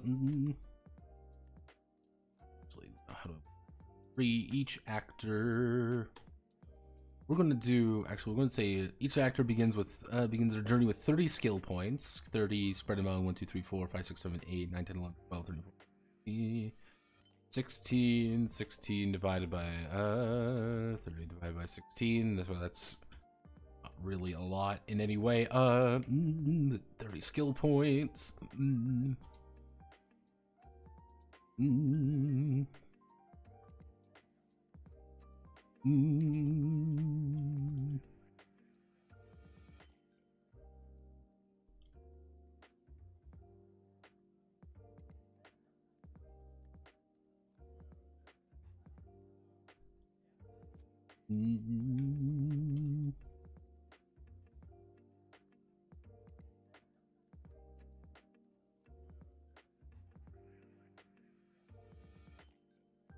Actually, no. We can do 5, 4, 3 skill points.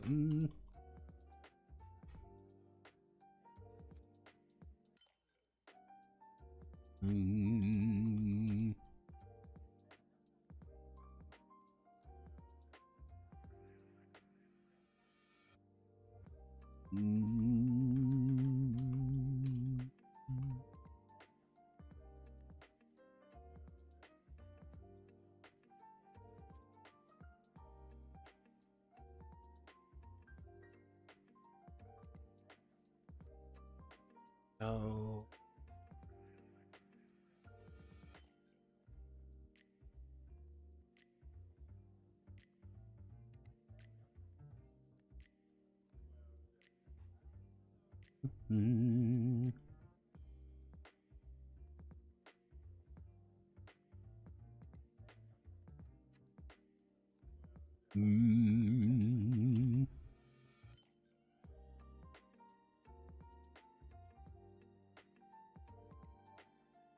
Magic being their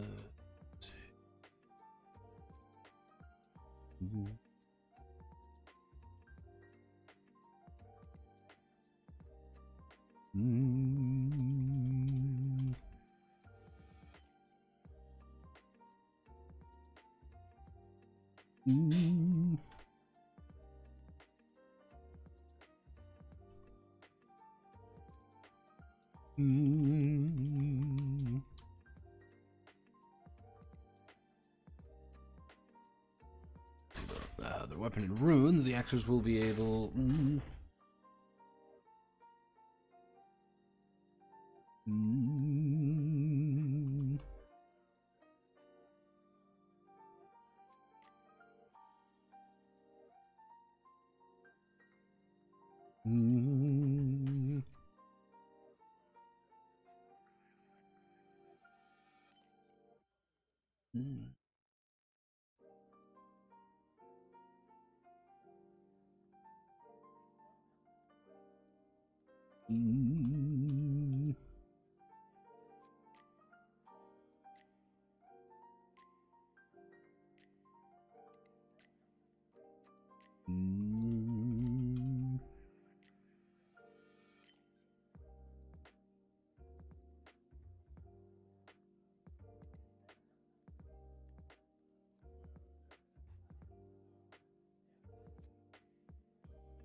Yep.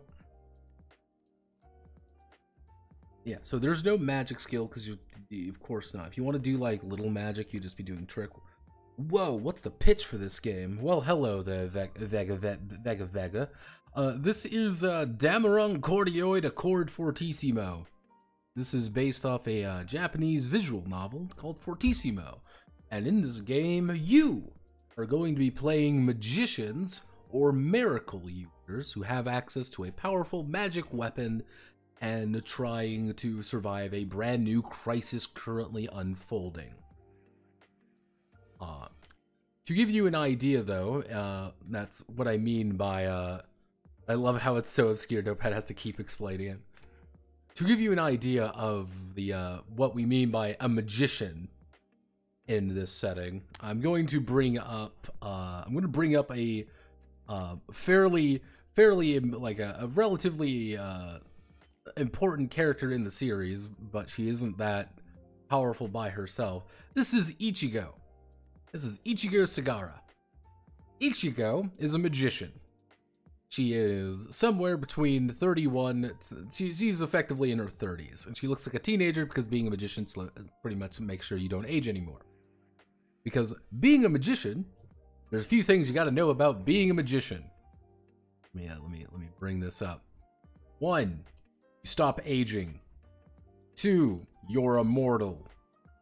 3, you can't die. You can't die anymore. 4, you get a magic weapon. 5, you defy reality. The idea of a magic weapon can be literally anything, because magic in this setting works off belief and manipulating reality. Ichigo here can get shot by an anti-tank rifle, and she will get back up in about a week at best. You can actually fully die in this world and get back up as long as your magic weapon is undamaged, but it can only be damaged by another magic user. However, you may be thinking, well, she can cast something like Fireball, right? No. She is incredibly weak, because she's got one technique, which is Endless Banish. If she's able to touch you, she can actually return you to nothing. The concept of nothingness. She touches you and you cease to exist. That is her special, that's her special technique. The ability to turn you into nothing.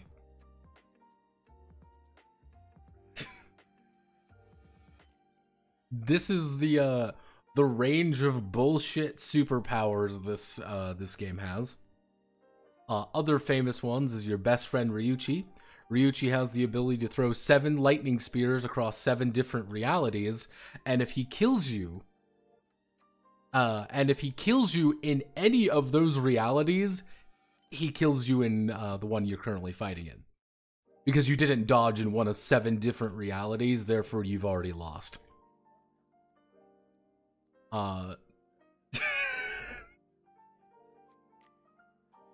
Reiji here. Reiji's our protagonist. He has the ability called Da Capo. Da Capo has the ability to restore the status of any object in within 24 hours. Oh no, I've gotten my arm ripped off. Da Capo, I have got my arm back. Oh no, my favorite shirt has a rip in it. Da Capo, my shirt's been repaired. If you've ever heard of JoJo's Bizarre Adventure, that small franchise you probably never heard about, and how everyone has to use their bullshit super technique to get a leg up on one another, that is pretty much this entire series. If you want something maybe a little bit more, yeah, also he could also use it to teleport people, because he's resetting them to 24 hours a period of time. Yeah, don't think about that. You also have, I think another one, if you know, Jujutsu Kaisen is also on a similar wavelength of the curse techniques and such. However, to contrast them, you have miracle users. What's a miracle user, you wonder? Well, let me bring up Freya here. This is a miracle user. Her name's Freya. Actually, she's not a perfect example here. Freya is a miracle user. She uses a miraculous weapon. Because a bunch of people use super science to develop super weapons to kill magicians. They are regular people, effectively with hypersonic doom weapons, with the sole purpose of killing people who have the ability to survive anything and the ability to manipulate reality. That is her special tech. That is her special ability. The yeah. Fortissimo is a very fascinating world, and a very fascinating power scale on the things, because everything goes upwards. And to give you an idea, Ichigo's ability to be like, oh well, I can touch you and you return to nothingness, the villain counters it.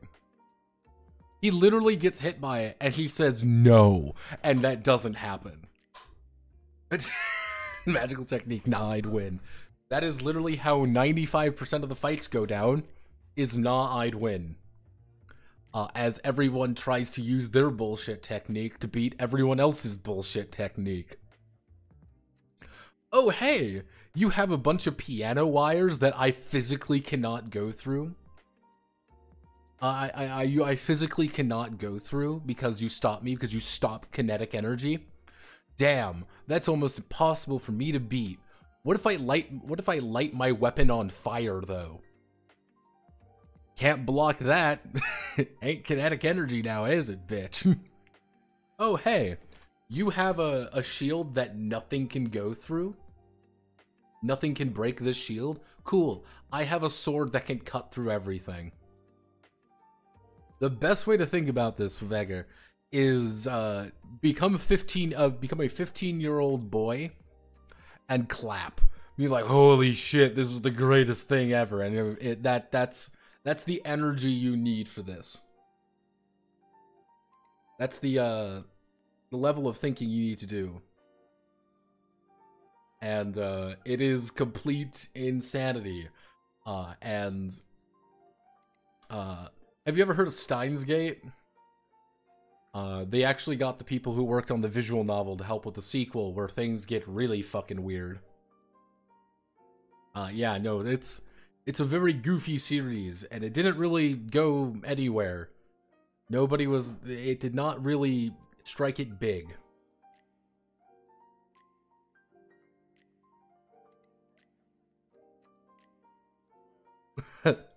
About that. Fun fact about this game, there is only one English translation.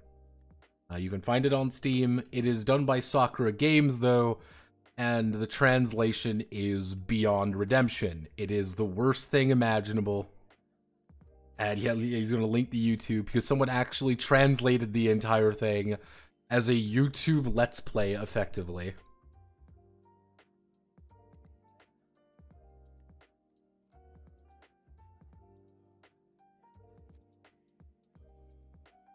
Because that is, unironically, probably the best way to experience the game.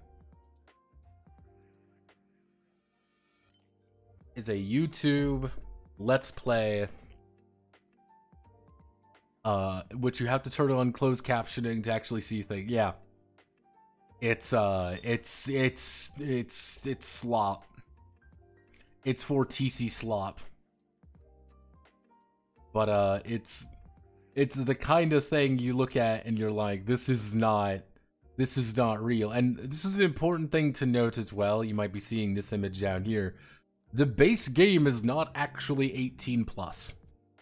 They literally had to add a pornographic version because they thought it would sell more.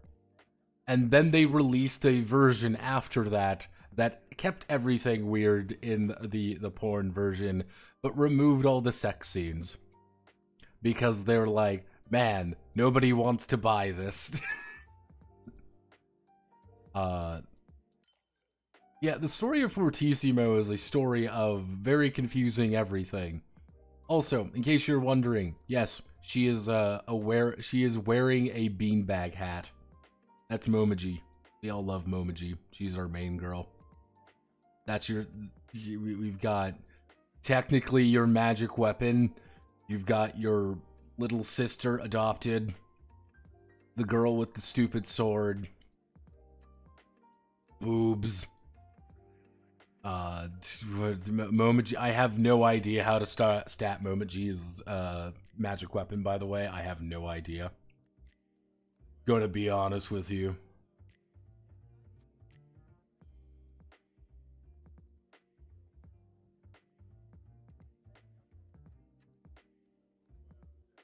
Music is hype as fuck.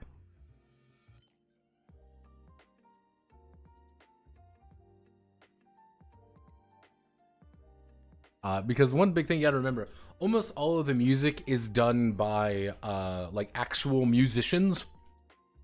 Like, actual very talented musicians, who do, like, anime OPs and stuff. And that's who they got to do a majority of the soundtrack.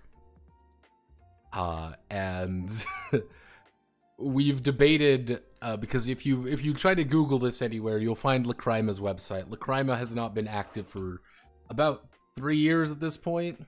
3-4 years at this point.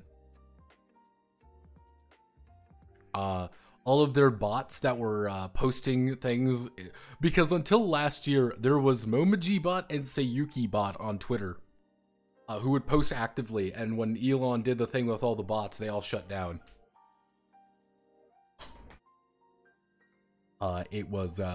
It's a fascinating story. I did ping Lacrima, though. This is important for everyone to know. I did, in fact, ping Lacrima.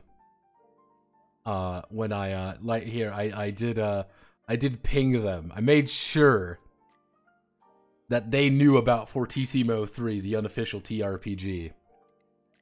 The experience, the movie. So if anyone is ever looking at Lacrima's 2014's Twitter account, there's a non-zero chance they now know about this game. And to give you an idea, the sequel, Cottons, came out on PS Vita with its combat system, of course. God, there's so much. There's so much. Ah, good time. I also added Axe Studios, by the way. I made sure Axe Studios knows yet again that I am Alex Yick's biggest fan, because I did ping them. Of course I did, because why wouldn't I ping them? They must know more about it. I must get them to respond.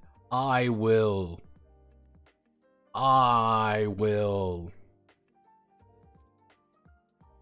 get them to make I will be the official Yick tabletop role-playing game. Me!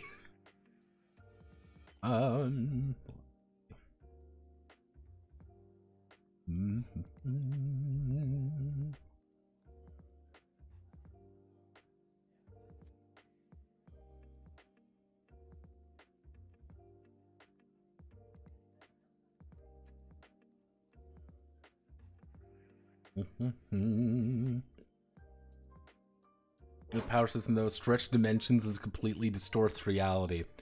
Now, here's the thing, Vegger. I had to actually use a little bit of thinking, because when they're making comments like that, being like, "Oh, I'm stretching reality, I'm doing all this shit," 95% of magic you see in this game is literally offense magic. It is just them fucking swinging at one another. It is in a world where you can technically do anything, it's everyone's firing Kamehamehas at one another. Yeah, it's just like, oh man, what super cool technique do you have? Oh, I'm going to use fucking Ki Blast. Like, that is what 95% of people actually use in the game. However, you may never have heard of this game. I had never heard of this game until I started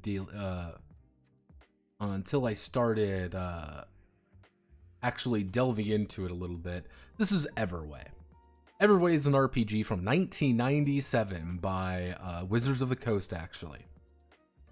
Everway has a very unique power system because you can just write in whatever you want.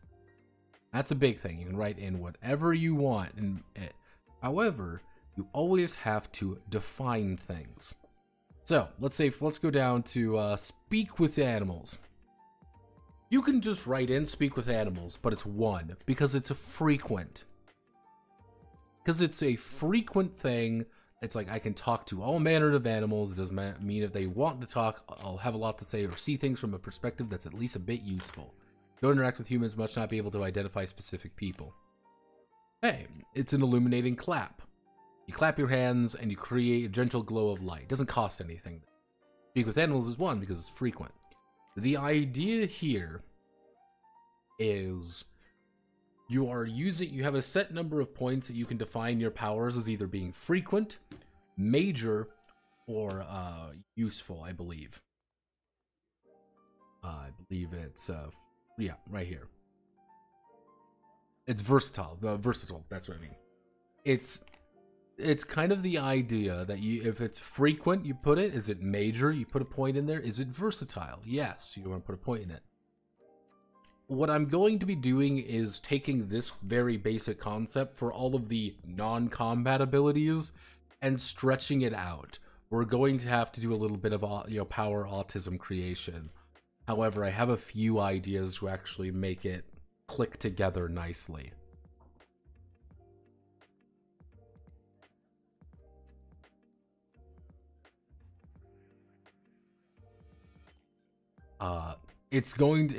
We can make it a little bit deeper.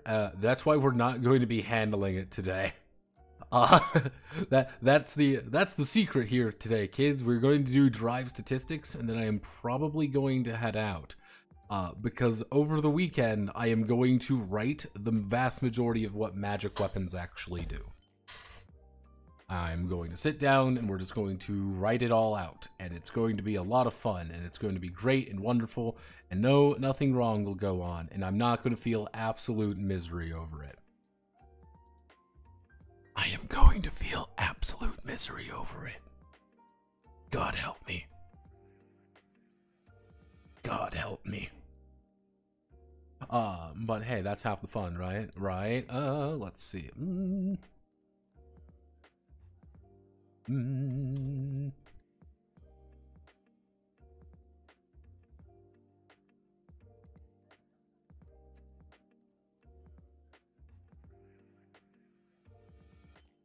I heard something. Give me 1 second.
Hello, Fortissimo gamers. Hello. Do people always pay him to make games with the wildest pitches possible? Is just a Fortissimo moment. Here's the thing, and I got this from Manly. Let's open up my let's open up my folder.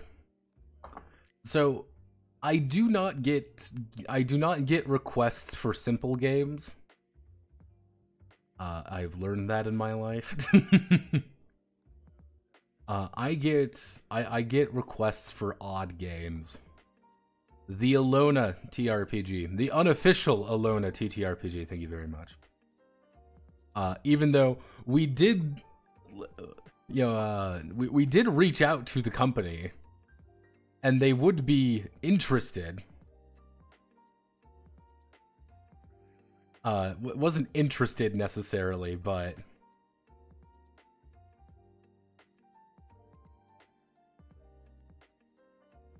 they at least expressed vague, like, well, we won't worry about it now, ha ha ha ha, hee hee hoo hoo. Which I was like, hell yeah.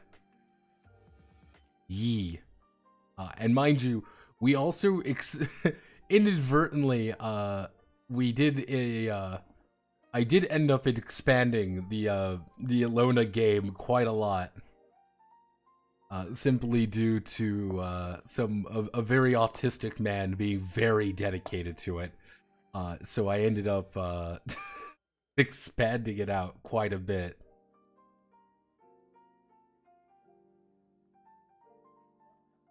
So yeah, that's what happens there. We have the only ANCAP Catboy RPG, but it's also an Advance Wars RPG available. There's a few games. Why is your folder called Dice? Because it's, oh god, I remember the detox.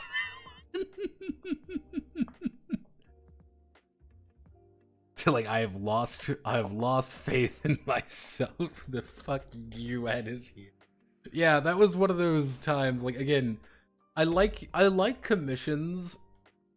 Like, I like commissions. Not only do I get paid for these commissions, but I get weird pitches and weird ideas that people have that it's like, okay, because my big thing is restriction breeds innovation.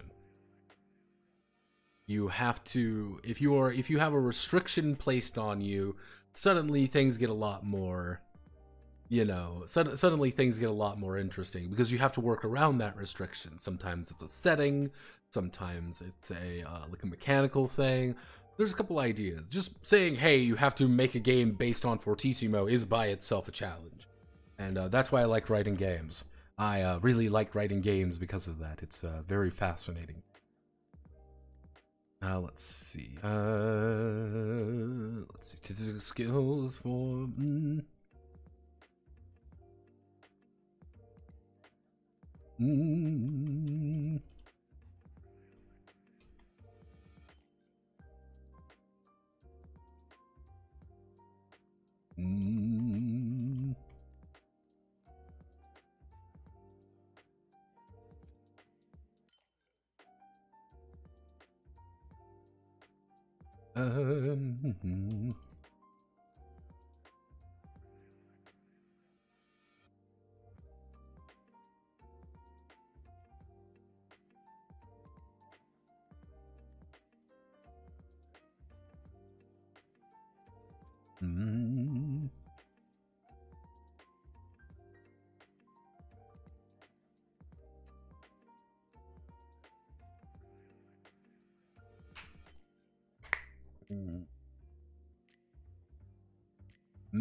Mm.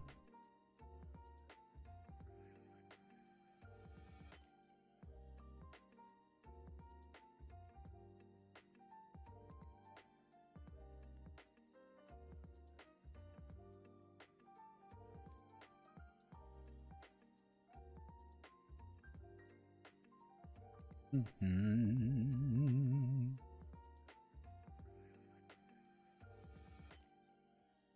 Let's see, health and only 2 derived statistics, health and mana. Mm-hmm.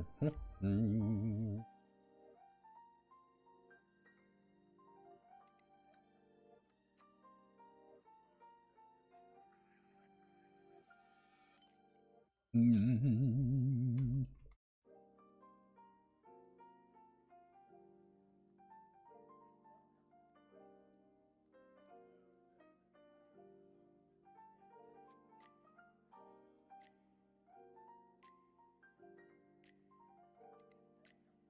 Mm.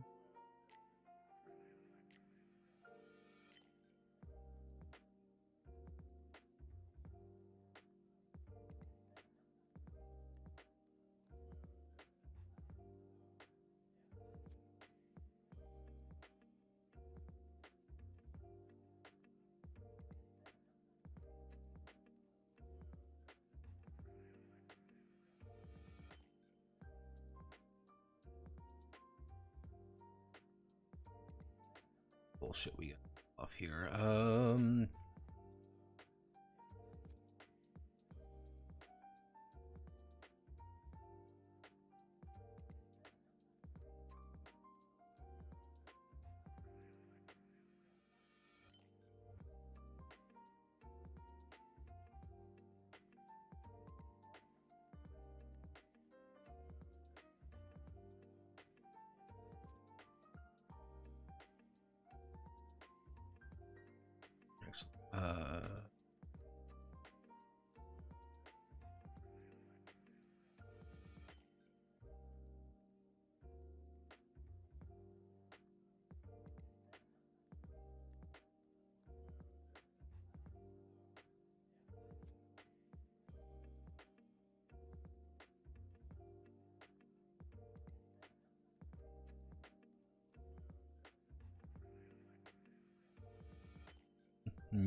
Mm. Mm.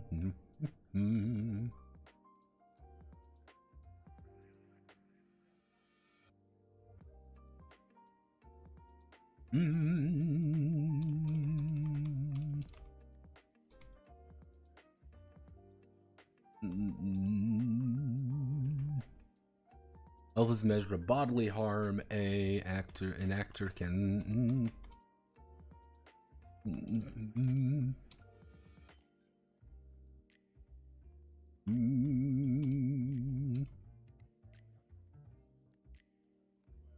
Let's see. Health is a measure of bodily harm an actor can suffer before they collapse from their injuries. Reaching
let's let's see. When an actor reaches 0 health, they will collapse on the edge of the dark at the edge of darkness.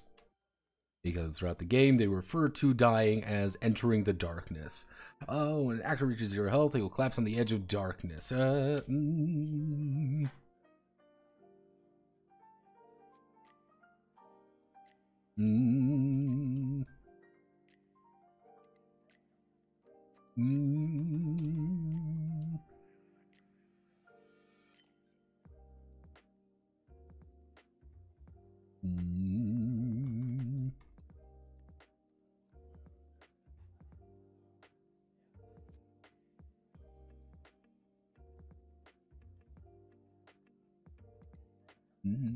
will.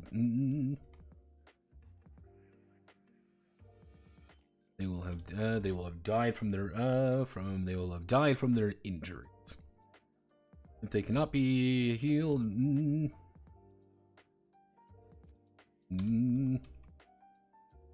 attacked again, they will have died from their injury.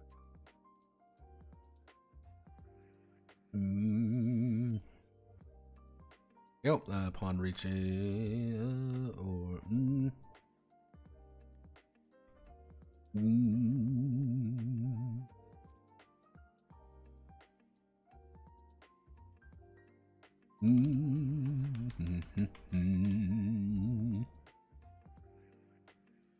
let's see, magicians.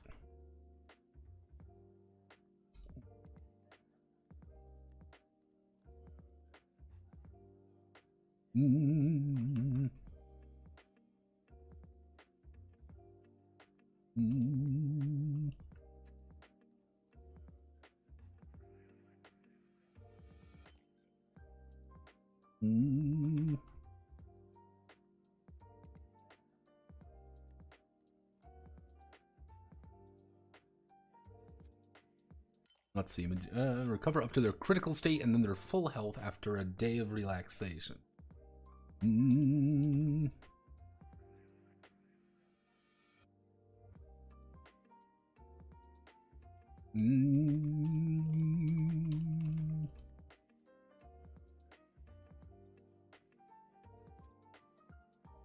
Recover fully if they are killed by mundane means.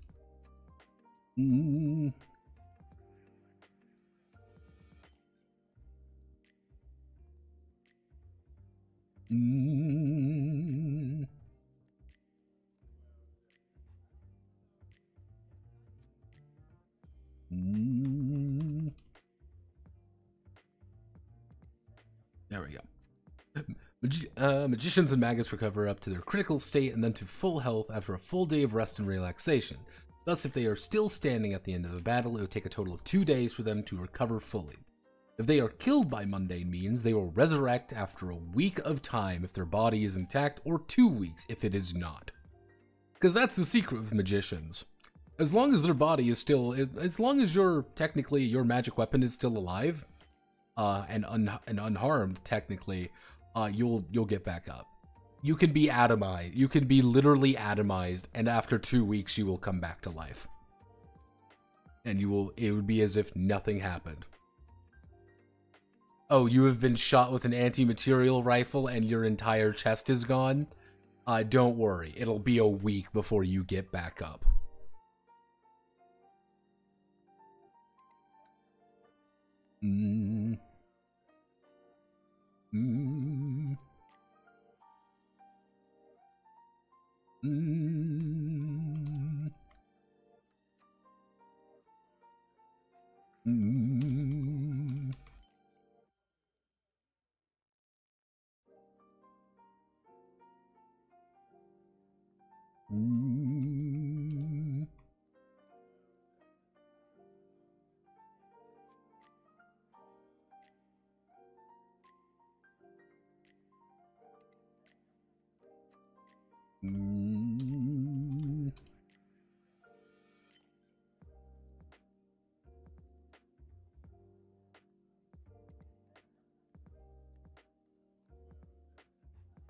Miracle users recover 1d5 health every day of rest, or 1d10 health recovery, or Mm. Mm.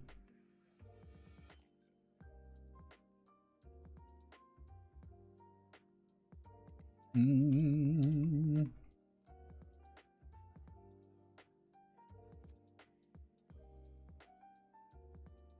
Mm.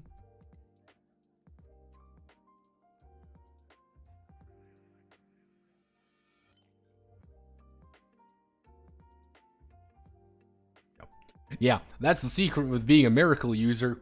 You literally die. That's the secret, kids. You fucking die. Let's see. So we want to do mana.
Mana is beating heart of the soul, and all living magicians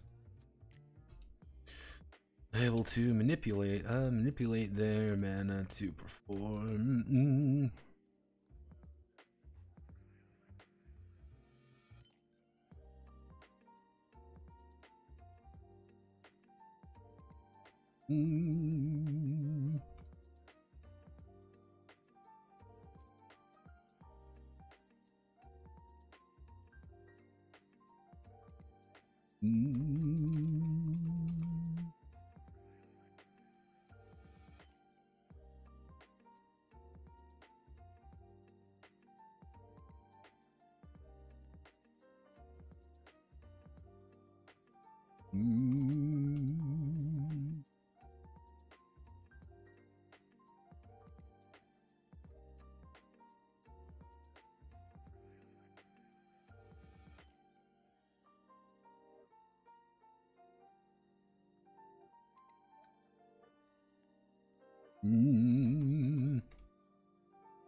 Let's see. For every point of mana.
Mana recovers at a rate of soul per scene.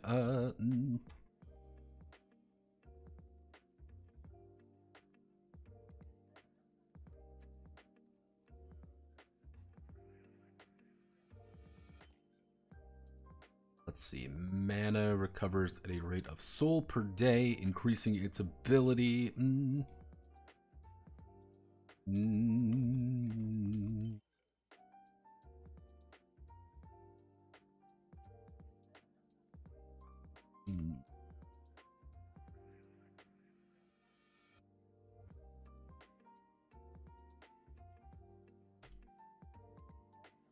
Oh. Mana's a little bit easier to understand.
Okay. So if we use this, we've indirectly...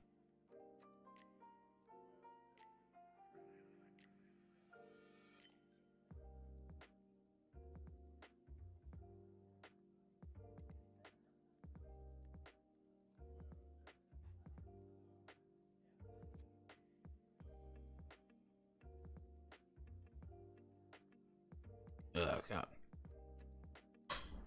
So, health is pretty direct, mana's a little bit less direct, but mana acts as a pseudo meta currency because we're allowed to manipulate events, we're allowed to manipulate our rolls by burning away our mana. However, it's effectively, if we use it per day, we can use it to be a little bit more like, hey, you know, it's like we're working on that. But if we're doing a session, most likely it will be taking over the course of a day, maybe, so you won't be able to recover that much of it, and that's not really the point. I might change that per episode, maybe? I don't know yet. But that is health and mana. So, technically, what we would do next is I'm going to take this, and then what we would do is...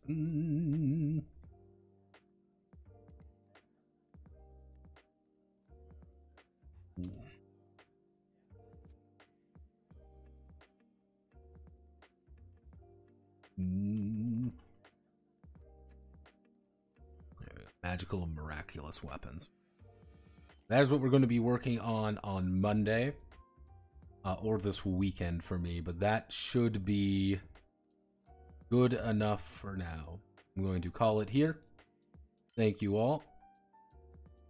Thank you all for coming. Godspeed, good luck. See you another time. I am, as they say, away.